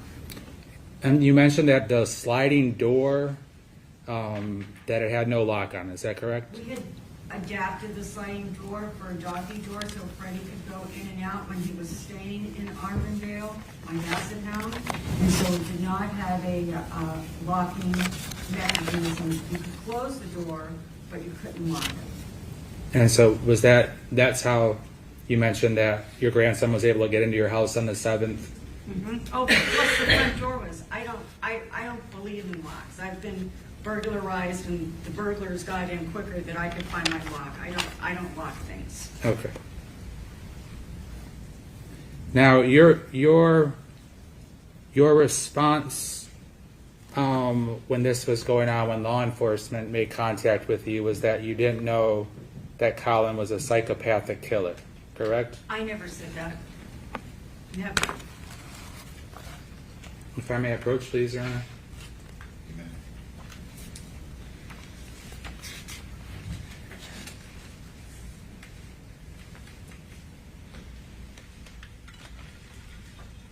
And I'm going to show you page 59 of 67 of your statement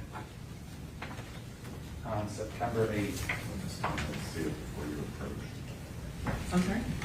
I wanted you to see what he's Thank you. referring to before you approach.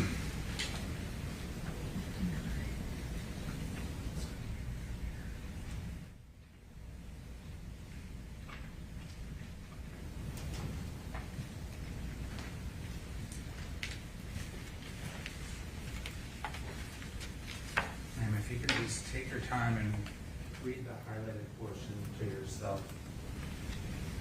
For one thing, I don't use words like stupid, Colin. I would never say that. Oh, He ma'am. just wants you to Oh, read it to okay. yourself. Oh, right? I'm sorry. I'm sorry. That's all right, that's all right.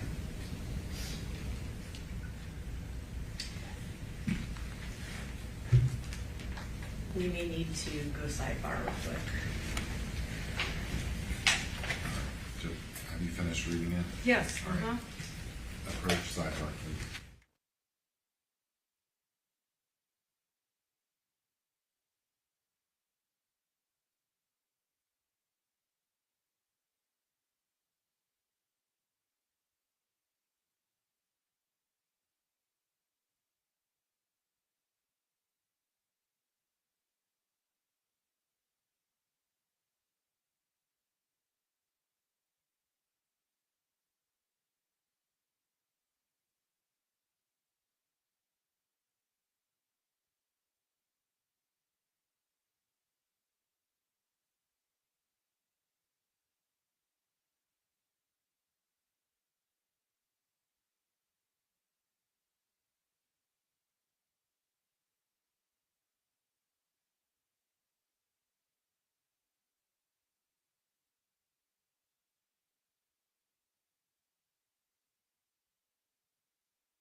Thank you, Your Honor.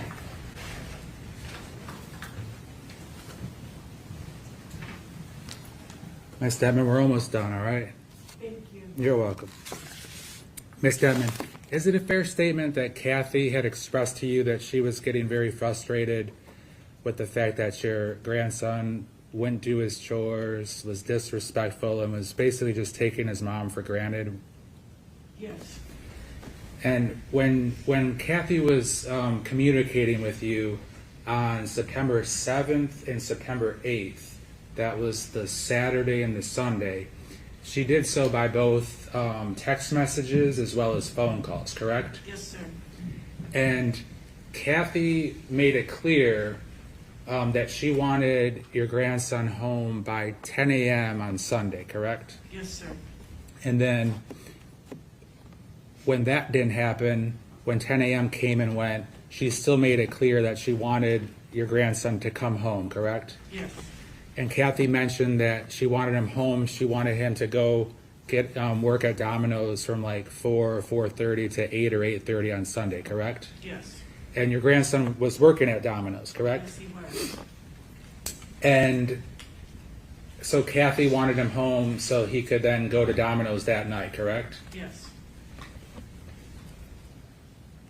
And then kind of towards the end of the communications, then Kathy told you she was going to your house to get Collin to come home, correct? Yes. And she told you that either he could go home with her or he could drive, basically follow her in his car, correct? Yes. All right. Thank you for your time today, Ms. Detman. I have no regret. The witness released. Yes, sir. Mr. Levine, is she released? Yes, Your Honor. Thank you. Thank you.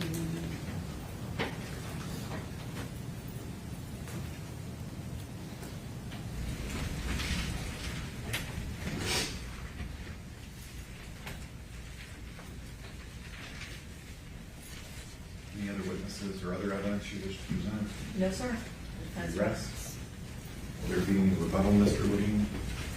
No, Your Honor. Okay, ladies and gentlemen, both parties have rested their cases. The next phase would be closing arguments, followed by your instructions on the law and then deliberations. Closing arguments in these types of cases are typically not short. Also, I need to have a conference with the lawyers regarding the jury instructions, although it is up to me to decide what laws apply and how you should be instructed. They do have a right to give input. That conference could take some time. So if we did all of that in closing arguments, we would be sending you out probably mid to late afternoon, and I don't want to do that to you. So I'm going to give you an early day today, and we are going to work the rest of the afternoon to get all of those strings tied up so that tomorrow morning we'll begin directly with closing arguments, and then the instructions will already be finalized, and you will be probably going to deliberations around lunchtime, I would imagine. So you're going to have an early day. Now, although you have heard all of the evidence, actually I'm not quite sure about that. Give me just a moment. Would you approach just sidebar real quick?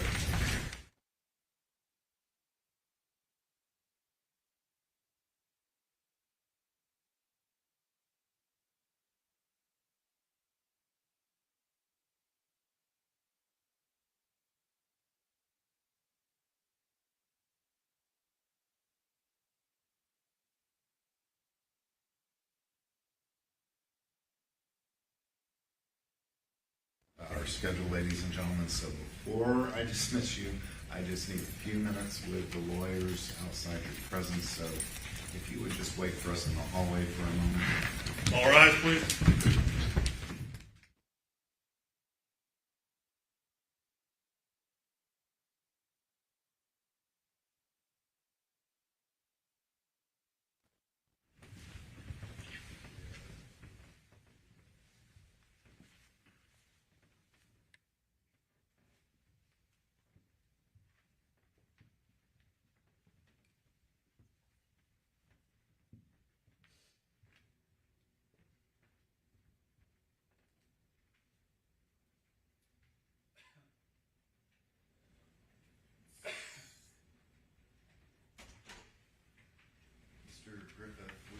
Raise your right hand. Do you solemnly swear or affirm the testimony you're about to give will be the truth, the whole truth, and nothing but the truth? Yes, Your Honor. All right. I did not ask you about whether or not you wanted to give testimony in this case, so I need to talk to you about that. I assume, based on your lawyer having rested, that you did not want to testify. Is that correct? No, Your Honor.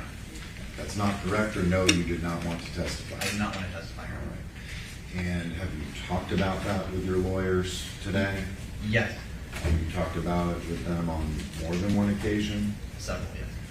And did they answer any questions you had about whether or not you should testify and address any concerns you had about doing one thing or the other? Yes, Your Honor. All right. And do you need any more time with them before you answer my question in a few minutes about whether this is your final decision? Do you need any more time with them?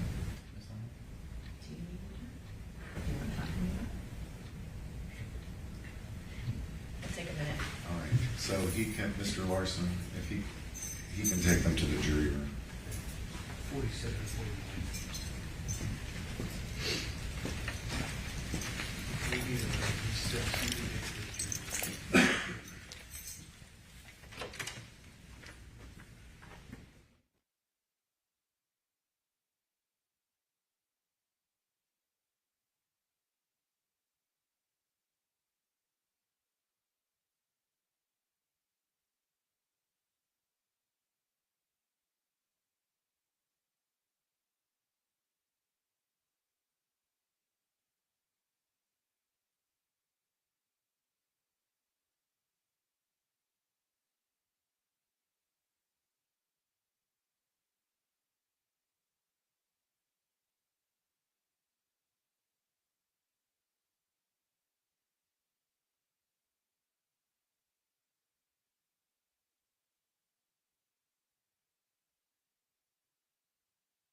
Griffith, you've had just a few minutes, I assume as long as you wanted to talk some more with your lawyers about this, correct? Yes, Your Honor.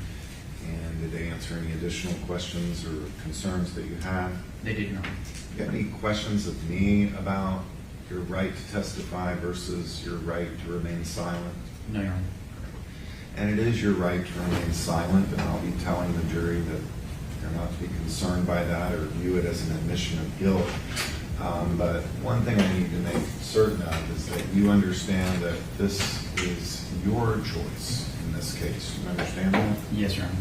There are many things your lawyers can do without your permission, things they can do that you disagree with, even things that you speak up and tell me you don't want them to do, but not this. You understand? Yes, Your Honor. Have they explained that to you, that no matter what they think, it's your decision? Yes, Your Honor. Now, they are supposed to give you some advice and counsel about what they think you should do. Are you satisfied with the advice and counsel they've given you? I am. And today, are you under the influence of anything, drugs, alcohol, or medicine? No, Your Honor. And any concerns related to competency? Have any of those arisen over the weekend, Ms. Thornhill? None. Mr. Hendry? No, Your Honor. And has anyone, including either of your lawyers, promised you anything or threatened you to keep you off the witness stand? No, Your Honor. This is your choice and your choice alone? I know, Your Honor. Is it? Yes. And you do not want to testify? I do not. Anything else you want on the record? No, sir. Mr. Hendry? No, Your Honor. All right. Okay, we can have the jury. I find that your choice is freely, knowingly, and intelligently made, and that it's made upon the advice of competent counsel. And Your Honor, we're not raising additional argument on judgment of acquittal, but we would maintain our previous motion. All right. Same rule.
was saying, although you have heard all of the evidence in this case, you still have not heard the arguments of the lawyers or the instructions on the law. So remember, it's not time to think about how you might decide the case or to formulate any opinions about the merits of the case. Also remember to avoid the news as I previously instructed you, and to avoid talking about the case with anyone or looking anything up. Now, tomorrow you'll be receiving this case for deliberations. I want to remind you that a jury may deliberate as much or as little as it feels necessary to that particular jury to do so. But what that means is that it's possible your deliberations could go past 5 o'clock if that's what you all agreed to. It could be earlier than that, but the point is you may want to let those who would normally be expecting you after 5 o'clock, that if you're not home, that the jury has chosen to continue deliberating. So just keep that in mind. Also, if you've been bringing your lunch during jury service, you may still do that, but I want to advise you that the court will be providing you with lunch tomorrow, because I anticipate you will begin your deliberations around lunchtime. And that way you won't have to separate, because you won't be allowed to deliberate unless you're all together at the table in the jury room. That will facilitate your deliberations beginning as soon as possible. So I hope that you enjoy the rest of your day, and we will see you tomorrow morning at 8:30. All rise.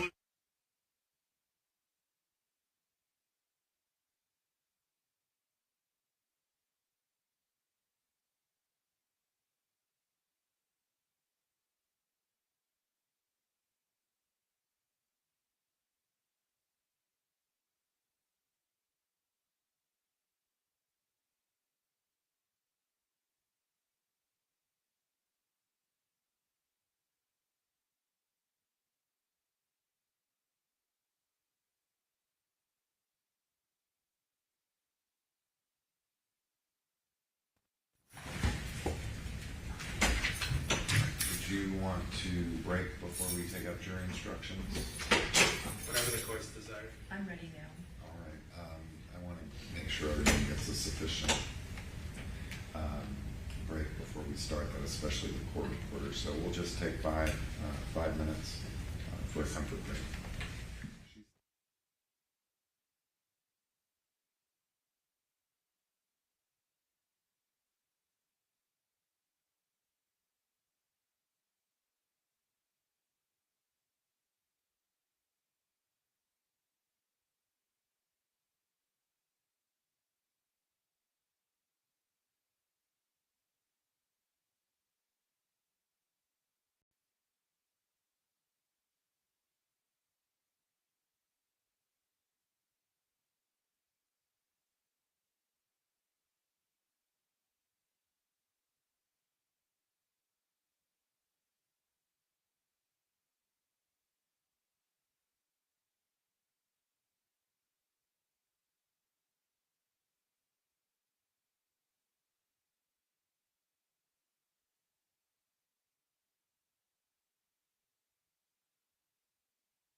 He's checking out.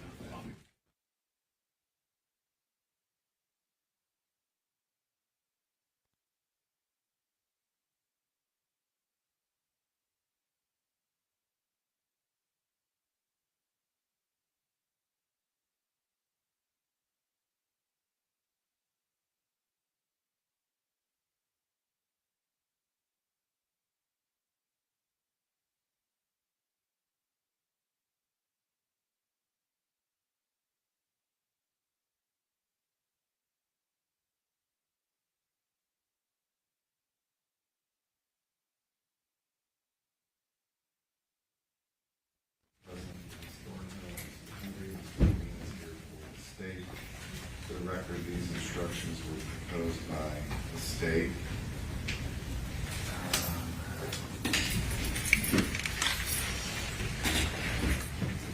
All instructions that have been given so far will go back. We will start this morning with 2.3 stipulations. I have included the exact language from the written stipulation that you handed to me and that I read in court as part of that instruction. Is there any objection to that? Mr. Levine? No, Your Honor, thank you. Ms. Thornhill? No objection. All right. That takes us to 2.7, closing argument. That appears to be standard. Is there any objection? No, sir. 3.1, introduction to final instructions is standard. Is there any objection? No, sir. 3.2, statement of the charge is standard and accurate. Is there any objection? No, sir.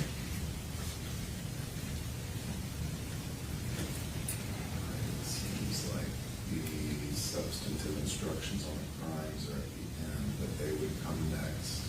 And then we begin with 7.1, introduction to homicide. That is a standard instruction. It states what appear to be the appropriate lessors. Yes, Judge, hold on, let me get to it since I didn't reorder them. It does appear to be standard and accurate. No objection. No objection. All right. 7.2, first degree premeditated murder. Appears to be the standard instruction. Is there any objection? No, sir.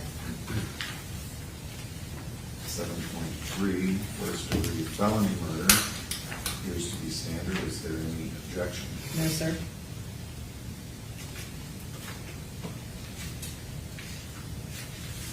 That takes us to 7.4. Well, after that, I would give when there were lesser included crimes or attempts. That is back up.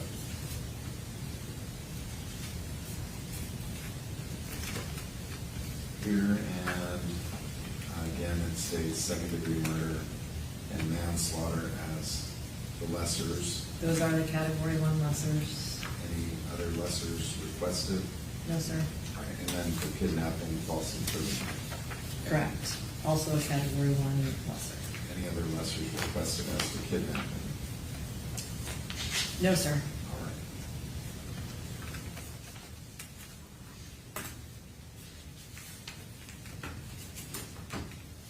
All right, second degree murder appears to be the standard instruction. Is there any objection? No, sir. There doesn't appear to be a manslaughter instruction in the packet. I don't have it either. Let me pull it from the Florida Bar website. Give me just a moment.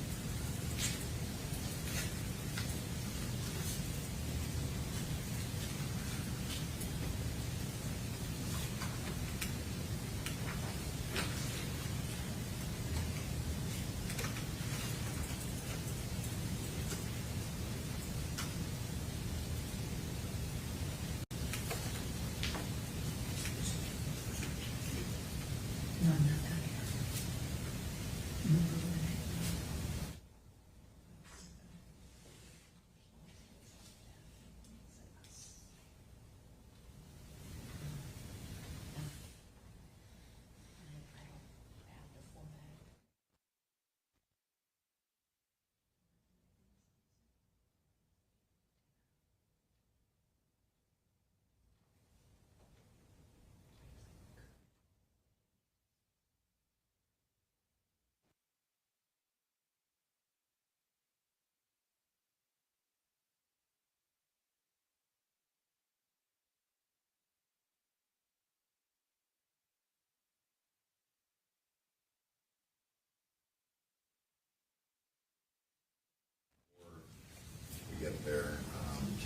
also comes before when there are lesser included Right. crimes or attempts. Is there any objection to the kidnapping instruction as proposed? No, sir. All right.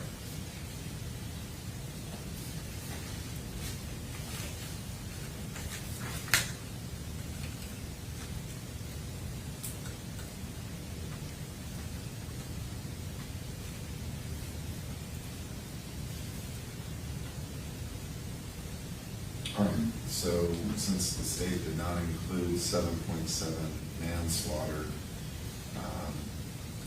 is the state asking to proceed on just manslaughter by act, element 2A? Yes, sir. Do you agree with that? I do agree with that. All right, so it will read, to prove the crime of manslaughter, the state must prove the following two elements beyond a reasonable doubt. Kathy Griffith is dead. Have you been putting her middle name in? No, Your Honor. And then I will take out the A, the letter A. Element 2 will simply read, Collin Griffith intentionally committed an act or acts that caused the death. Kathy Griffith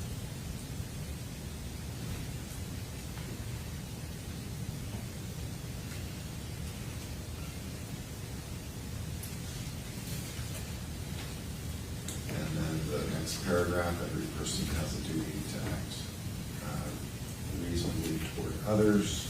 If there is a violation of that duty without any conscious intention to harm, that violation is negligence. The defendant cannot be guilty of manslaughter by committing a merely negligent act, or if the killing was either justifiable or excusable homicide, as I have previously explained to you. In order to convict manslaughter by act, it is not necessary for the state to prove that the defendant had an intent to cause death, only an intent to commit an act that was not merely negligent, justified, or excusable, and which caused death. And that's it, correct, Mr. Levine? It is, and thanks for taking care of that, Judge. Ms. Thornhill, you agree that's all they should be instructed on? I do agree. Just a moment.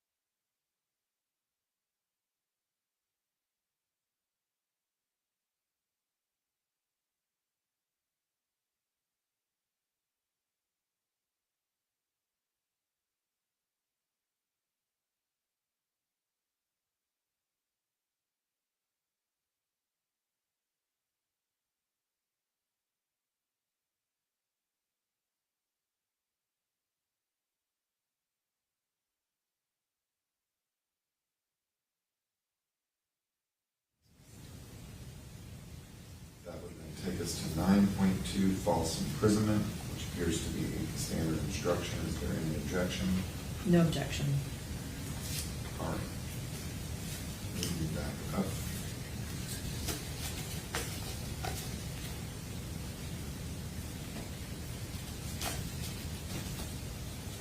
Judge, do you read excusable homicide and justifiable use of deadly force after the lessers or after introduction of homicide, or? Well, I generally read that after all lessers, Got it. unless you want it someplace else. Nope. Mr. Levine? I'm fine with whatever the defense requests, Your Honor. All right. And so that would come next. And let me pull up that instruction. I have it up somewhere, I think, this morning.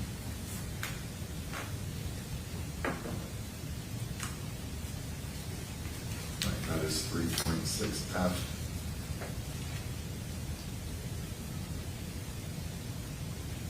And this was proposed by the defense, but it's got the whole kitchen sink in it, so we need to talk about that. Yep. Just a moment.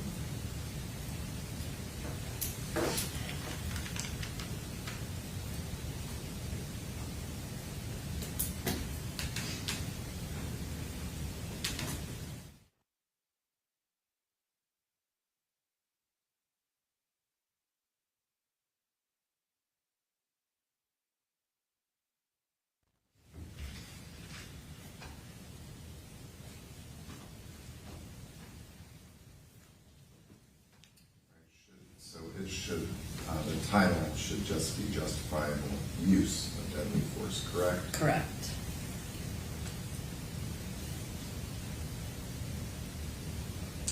It is a defense. You're claiming self-defense only as to count one, correct? The first degree murder, yes.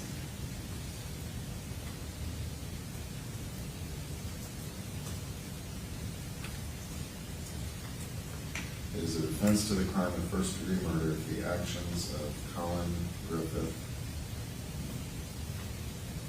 constitute the justifiable use of deadly force. Deadly force means force likely to cause death or great bodily harm. Great bodily harm means great, as distinguished from slight, trivial, minor, or moderate harm.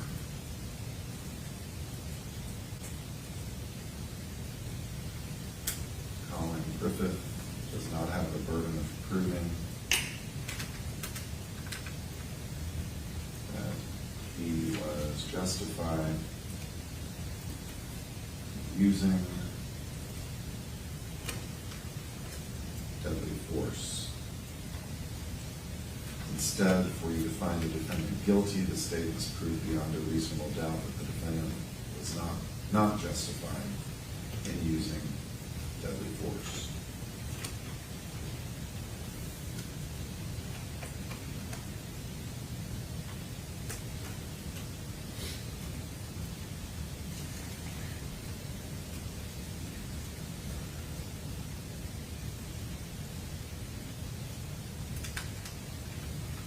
Collin Griffith was justified in using deadly force if he reasonably believed that such force was necessary to prevent imminent death or great bodily harm to himself. Correct? Correct.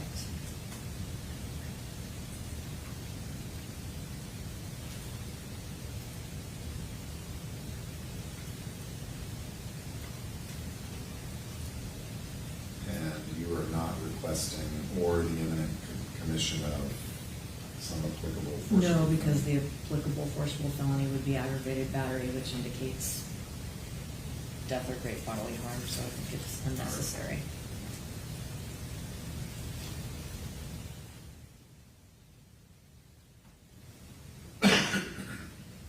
All right. Is there any dispute about duty to retreat and which instruction I give on that, Mr. Levine? There's either Collin Griffith had no duty to retreat before using deadly force, or the one that begins if Collin Griffith was not committing any crime other than the alleged, I assume I would say kidnapping. No. You tell me. That's not right. I don't think he had a duty to retreat. He was in a place that he was allowed to be, in fact, was living there, so it's like it's his home. Mr. Levine? I don't disagree that the defendant did not have a duty to retreat.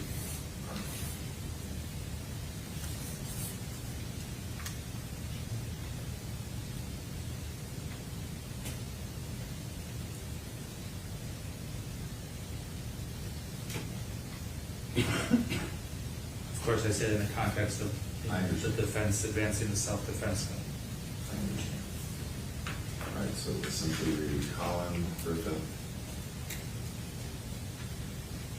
had no duty to retreat before using deadly force.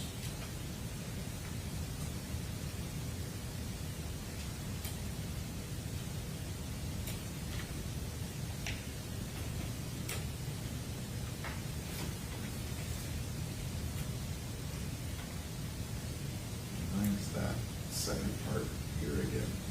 Oh, because he was in a dwelling.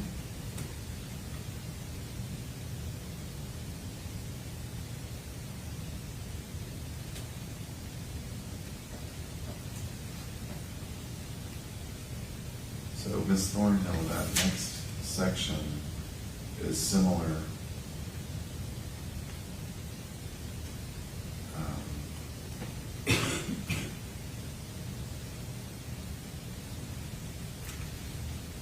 To the paragraph which reads, Collin Griffith was justified in using deadly force if he reasonably believed that such force was necessary to prevent imminent death or great bodily harm to himself or others. But then this next section encompasses the same context, but or the same law, but in the context of stand your ground. I don't think both need to be given, but is this what you're requesting, or just the simple to prevent? I mean, I would rather have both, just in case the jury thinks that he didn't have the right to stand his ground in this house that he had a right to be in.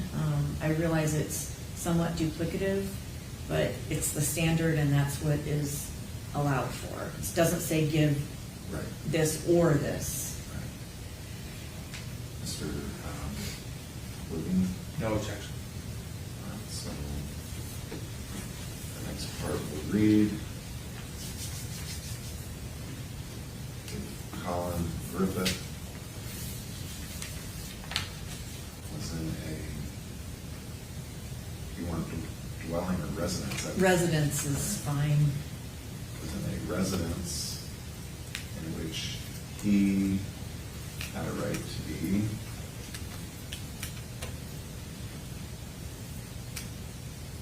He had no duty to retreat and had the right to stand his ground and use force, including deadly force, if he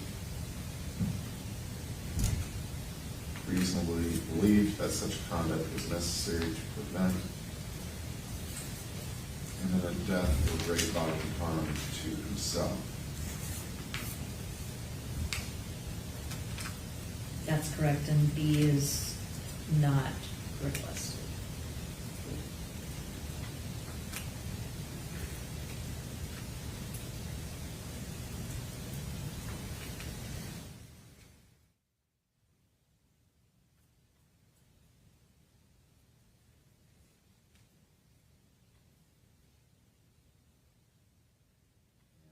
Section is not applicable, correct? Or are you asking for that? The use of deadly force is justifiable if defendant reasonably believed the force was necessary. I'm sorry. Yes, to prevent great bodily harm to himself while resisting any attempt to murder him, commit a forcible felony, or commit a felony upon him, or commit a felony upon or in any dwelling in which he was present. Are you asking for any of that? Well, and once again, Judge, it seems duplicative, but since it's not in the disjunctive, and it's entirely possible the jury could believe that Kathy was trying to murder Collin, or at least commit an aggravated battery upon him, I would request it. Mr. Levine? No objection. All right. Yes. All right, so we'll read the use of deadly force is justifiable if Collin Griffith reasonably believed that the force was necessary to prevent imminent death or great bodily harm to himself while resisting any attempt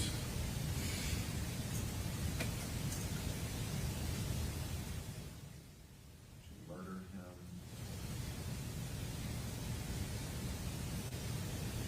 or commit an aggravated battery upon him. Yeah, can we also add aggravated assault? Mr. Levine? I don't object to the aggravated battery. What was the context, Your Honor, again, of the aggravated assault request by the defense?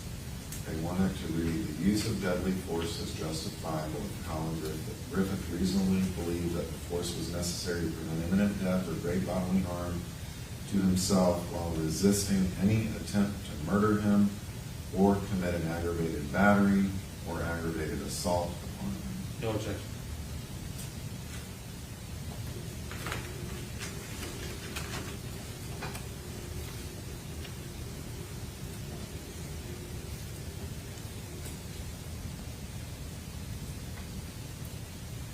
But the last paragraph you're not asking for. No, C, Yes. correct, I'm not asking for that.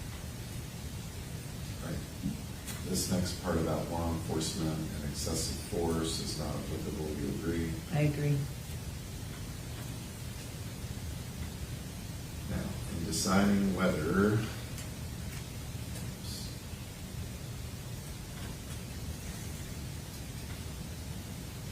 Collin Griffith was justified in the use of deadly force, you must consider the circumstances at the time force was used. The danger need not have been actual, however, to justify the use of deadly force.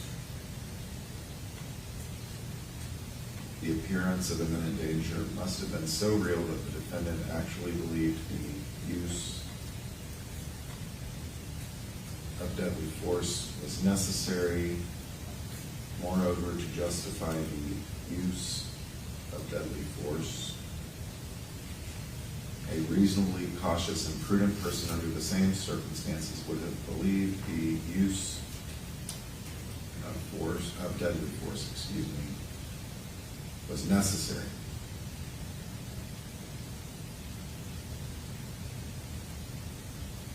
Right, this next portion about presumption of fear is not applicable, correct? I don't think it's applicable, Judge.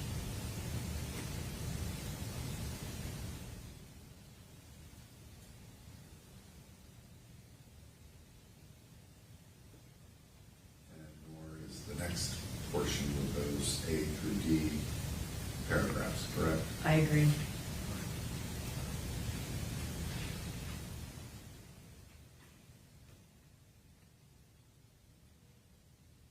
Nothing about a presumption of intent to commit an unlawful act, agreed? I agree that that is not applicable. I do need to define residence, correct? But not dwelling, since we haven't chosen that. Right, I think Do you residence agree, is- Mr. Williams? No objection. I do not need to define vehicle, correct? Correct. All right. And then there's this part.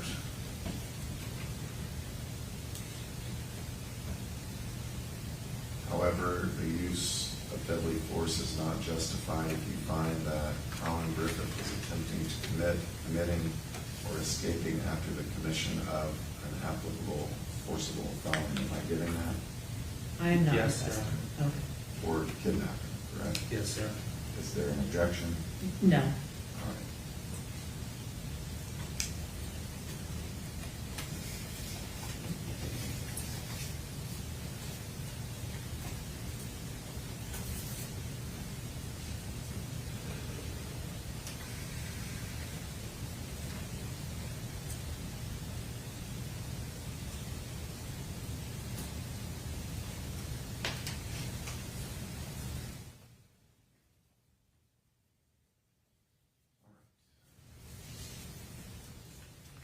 However, the use of deadly force is not justified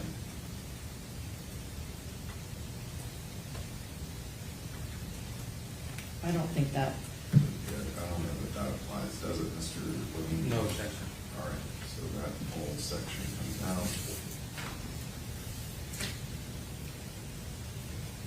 All right. And then I'm assuming you want prior threats or difficulties. yes, please. So that will be if you find that Collin Griffith, who, because of prior threats or difficulties with Kathy Griffith,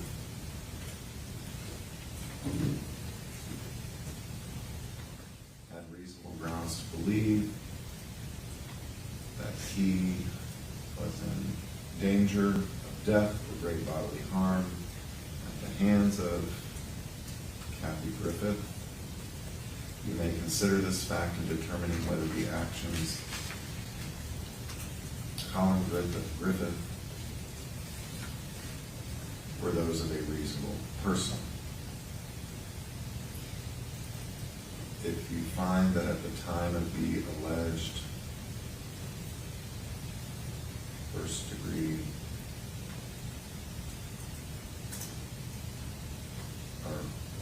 alleged first degree murder, should it also say the lessers? As with a previous section in the same instruction, it could say first degree murder and all included lessers. If you find that at the time of the alleged first degree murder or any lesser included offense,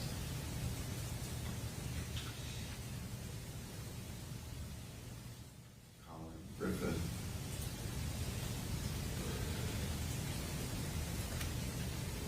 knew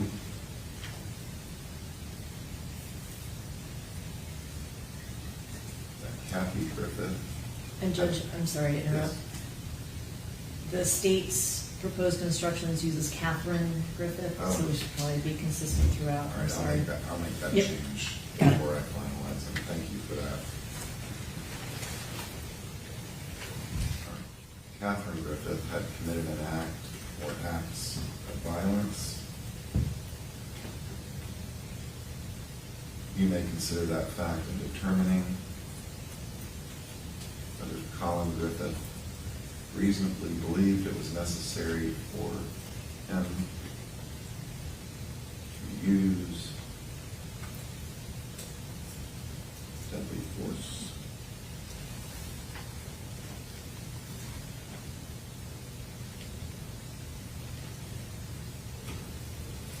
All right, as to these two reputations, are you asking for one or both? Both, please. Mr. Levine? No objection. All right. If you find that Catherine Griffith had a reputation of being a violent and dangerous person, and that her reputation was known to Collin Griffith, you may consider this fact in determining whether the actions of Collin Griffith were those of a reasonable person in dealing with an individual of that reputation. If you find that Catherine Griffith had a reputation of being a violent and dangerous person, you may consider this fact in determining whether she was the initial aggressor. Then, in considering the issue of self-defense, you may take into account the relative physical abilities and capacities of Collin Griffith and Catherine Griffith. And that is it, correct? Yes. Any other comments, requests, suggestions with respect to justifiable use of deadly force? No, sir. All right. And one quick question, is it my understanding that all the proposed subsections of justifying the use of deadly force have come from the standard jury instruction? There's no special request by the defense? No special requests. Everything, what was sent to me by Ms. Thornhill appeared to be directly copied from the Florida Bar website. So. Yes, it was. All right. Moving back up.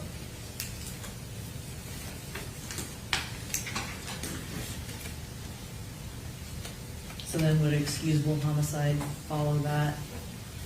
I read, are you talking about introduction of homicide? No, that there was actually an excusable homicide instruction that was provided in the packet that the state, Where is that? I don't remember where it is. Homicide, the introduction to homicide portion, I'd have to scroll down to confirm, but I didn't see that in the copy. I mean, Your Honor. excusable homicide is included in introduction to homicide. But it doesn't give the explanation of what the circumstances are under which it would be excusable. Is it incomplete instruction?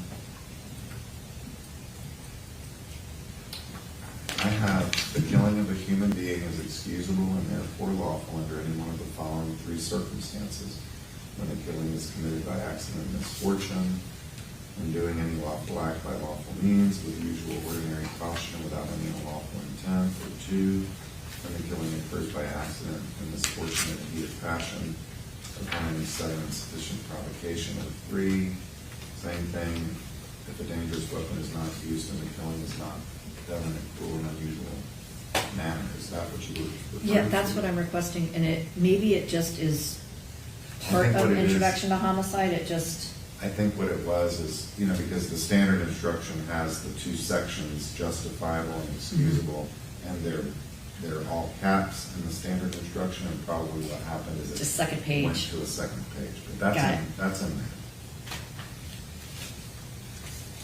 All right.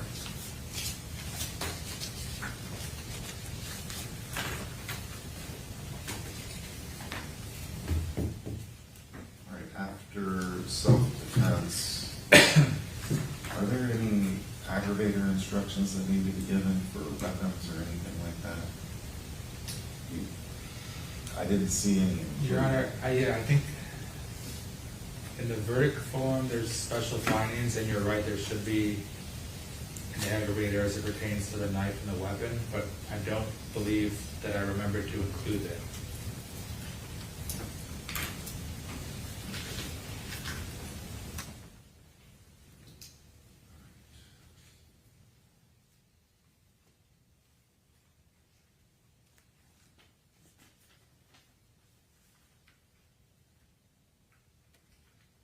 That would be aggravation by carrying, displaying, using, threatening to use, attempting to use a weapon.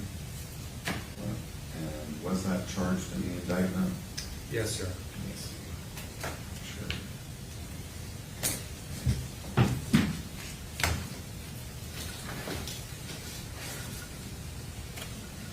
Just to count one, I believe. yes.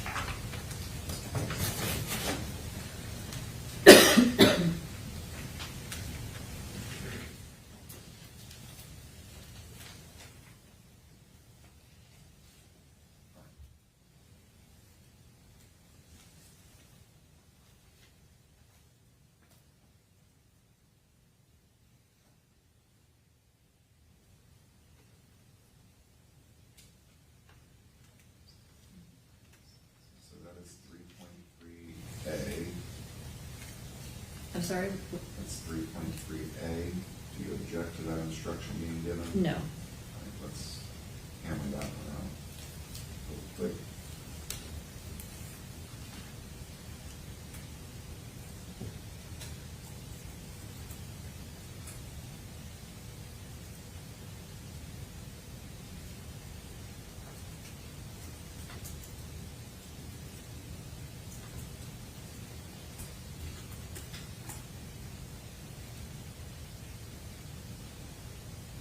All right, so that will read it'll be aggravation of, now, Mr. Levine had this discussion with, he's a juvenile, so I think it is appropriate in this case. So it will be aggravation of first degree murder, second degree murder, and it does apply to manslaughter? Yes, correct? sir. Because it's a level enhancement, correct, not an amendment. Correct. So it does not apply to first degree murder. I don't think that prosecutors take a different I mean, there's, As it it's a pertains, capital crime, so I mean, you can't Right, really you can't enhance enhance it. and on my verdict form, if I remember correctly, I don't have a special finding as it pertains to first degree murder. So it should be aggravation of second-degree murder and or manslaughter, correct? That's acceptable. You agree, Ms. Thornhill? Yes.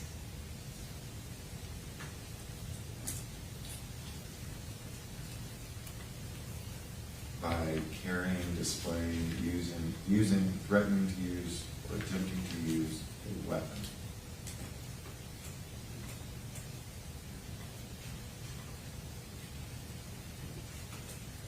And then it will read, if you find that Collin Griffith committed second-degree murder or manslaughter,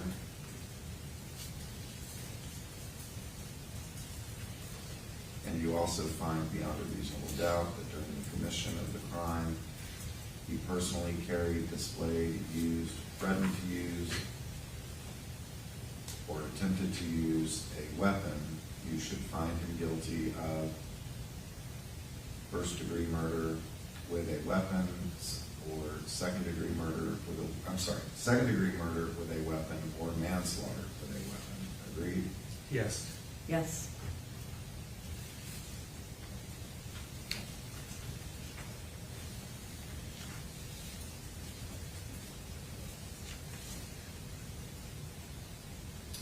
I don't need to define firearm, That is correct. and then I'll define weapon. A weapon is defined as any object readily capable of inflicting bodily harm if used in the ordinary manner contemplated by its design and construction, or to any other object. Do I need to do any other object? No, I think it's, Pretty clear. yeah, we're Do you dealing agree, with a knife. Mr. Levine? I agree. All right.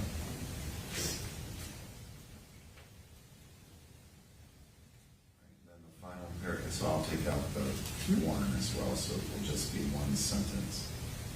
Then the final paragraph, if you find that Collin Griffith committed second-degree murder or manslaughter, but you are not convinced beyond a reasonable doubt that he personally carried, displayed, used, threatened to use, or attempted to use a weapon, then you should find him guilty only of second-degree murder or manslaughter.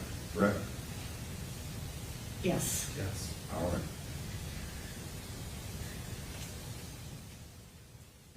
Now, there is no instruction on the issue related to juveniles. That's just a verdict form issue, correct, with the findings of actually killed, intended to kill, or attempted to kill, correct? Yes, I agree. All right, so that will take us then to 3.7, plea of not guilty, reasonable doubt, proof. This is the new standard instruction, I believe, correct? That I don't know.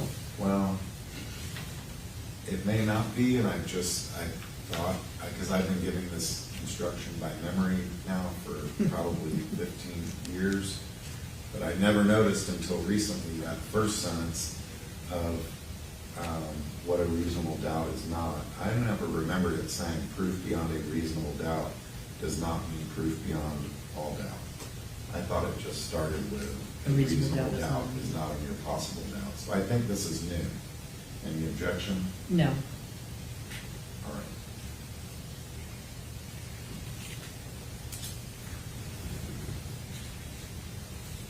And I am assuming, Mr. Levine, that is pulled from the most current version on the website. That was my intent, Your Honor. All right, let me look, just to be doubly sure.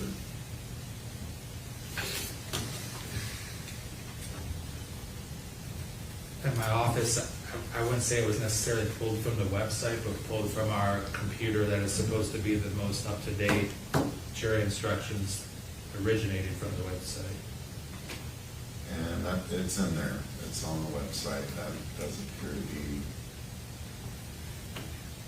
new standard language. Oh, yes, it was amended May 2024. All right.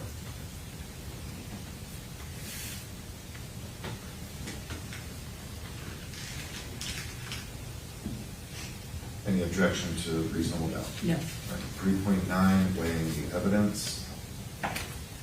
As to the, this appears to be standard, as to the factors for consideration 1 through 5 are always given. Do we need money or preferred treatment? I don't believe so, Judge. Mr. Levine? I agree. Pressure or threat? I don't believe that's applicable here. Mr. Levine? I agree.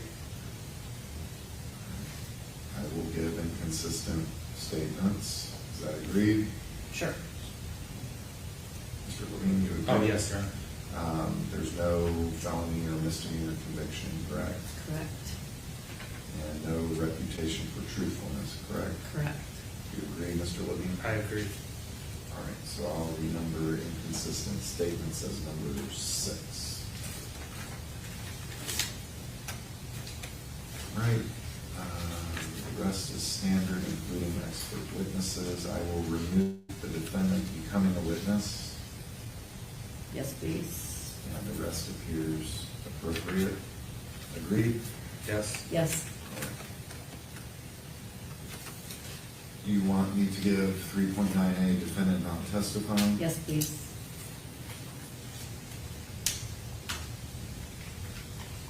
And am I giving 3.9B defendant statements? Yes, please. All right.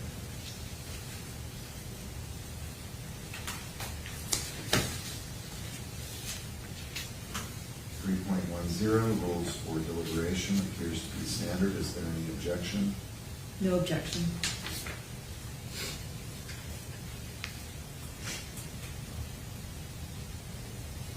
Three point one, cautionary instruction is standard. Any objection?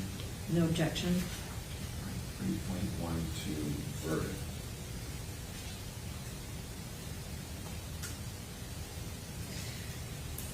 I would object if I thought it would do any good to, you don't have to be unanimous on the premeditation or the felony murder. But I don't think I have. You're making a record preservation objection? Yes, I am making a record for preservation purposes. Do you wish to make any argument? Just that I think that the unanimity requirement should apply to the different theories that the state has put forth as to first-degree murder. I think that the instruction should be, your verdict must be unanimous either as to premeditation or unanimous as to felony murder. Any response, Mr. Levine? No, Your Honor, I would ask that you instruct the jury on the standard jury instruction. The law, as I understand, has not changed, and that under Florida law, they do not have to be unanimous as to the type of first-degree murder, only that it be one or the other. I think this should go before the paragraph above it.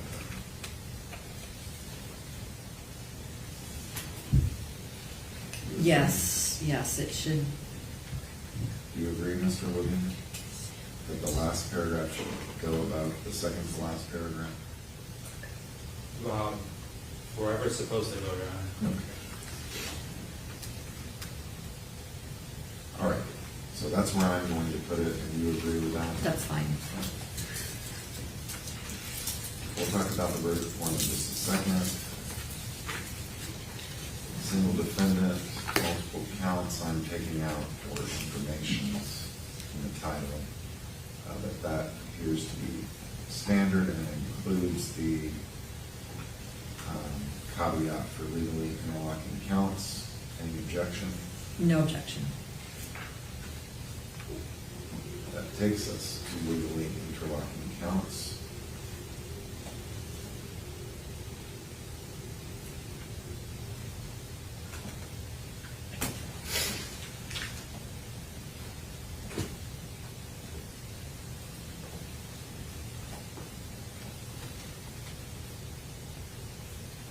Now, if I remember correctly, the last paragraph is not standard, but it's something that has been used before, so this is sort of a special instruction.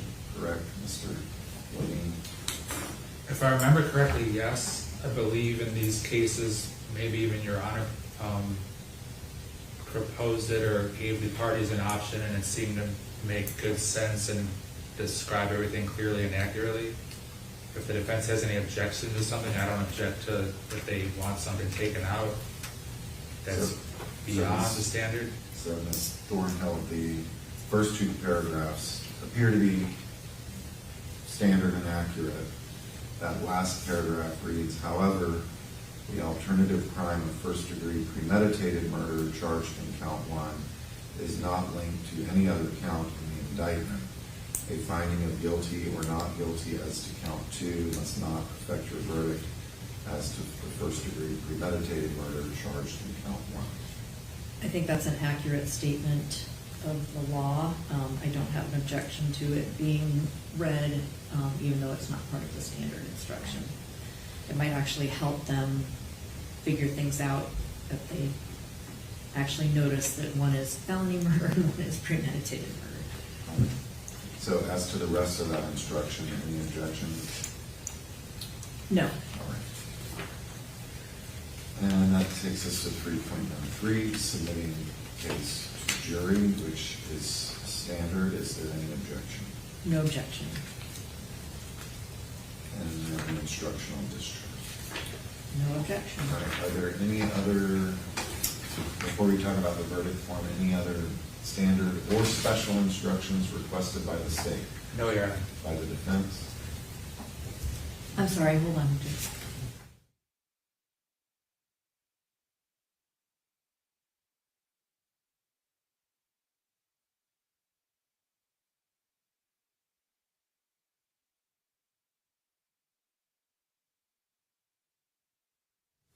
I'm sorry, Judge, what was Any it? other standard or special instructions requested? No. All right. Let's take a look at the verdict form.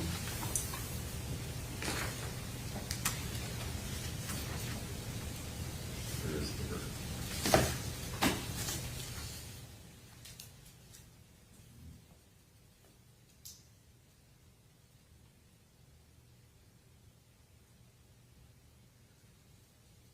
All right. And so as to count 1,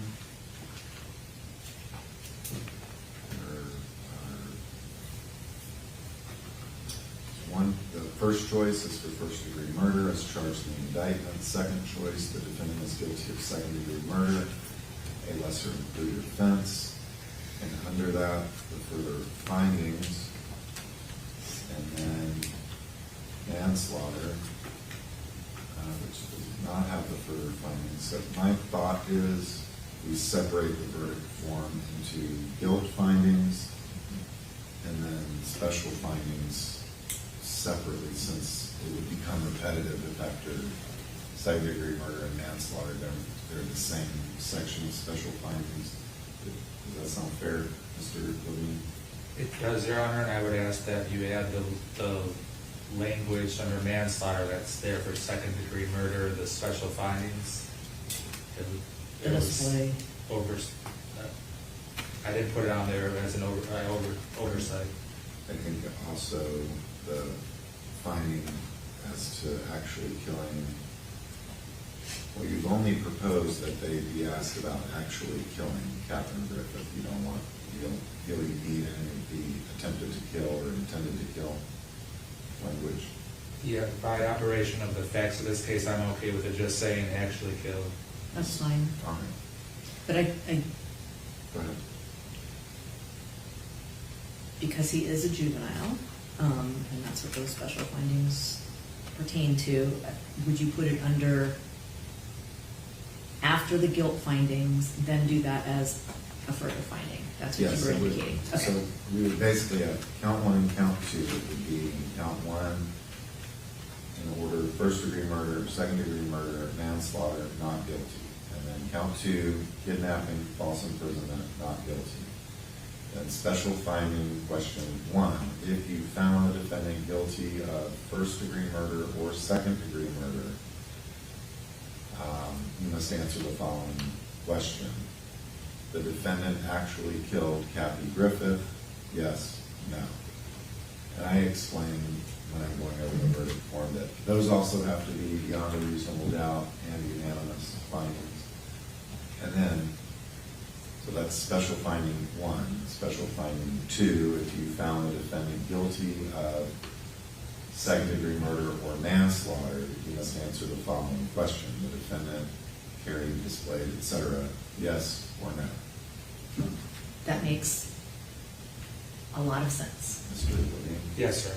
All right, so I'm not going to pound through that here while you're sitting in front of me. I'll just correct it Thank you. and email everything to you all this afternoon so you have it. And if you see any errors today, it's invariably, as I'm reading the instructions, I see one, but I would ask that you review them, and if you see any typos or other errors, to just alert me by email so they can be changed before they're printed tomorrow morning.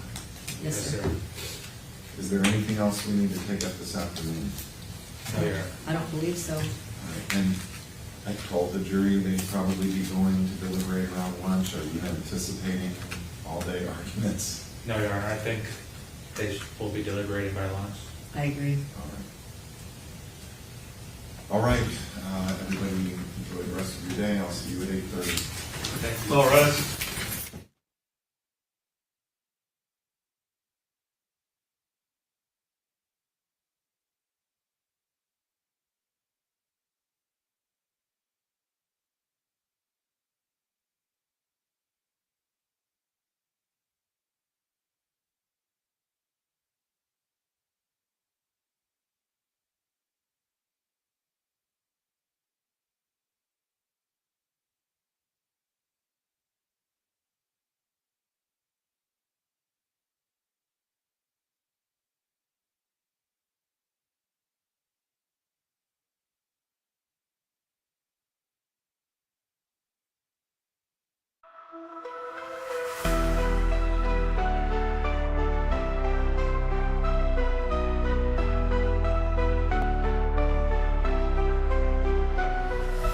The system's rigged, man, it's time to break free.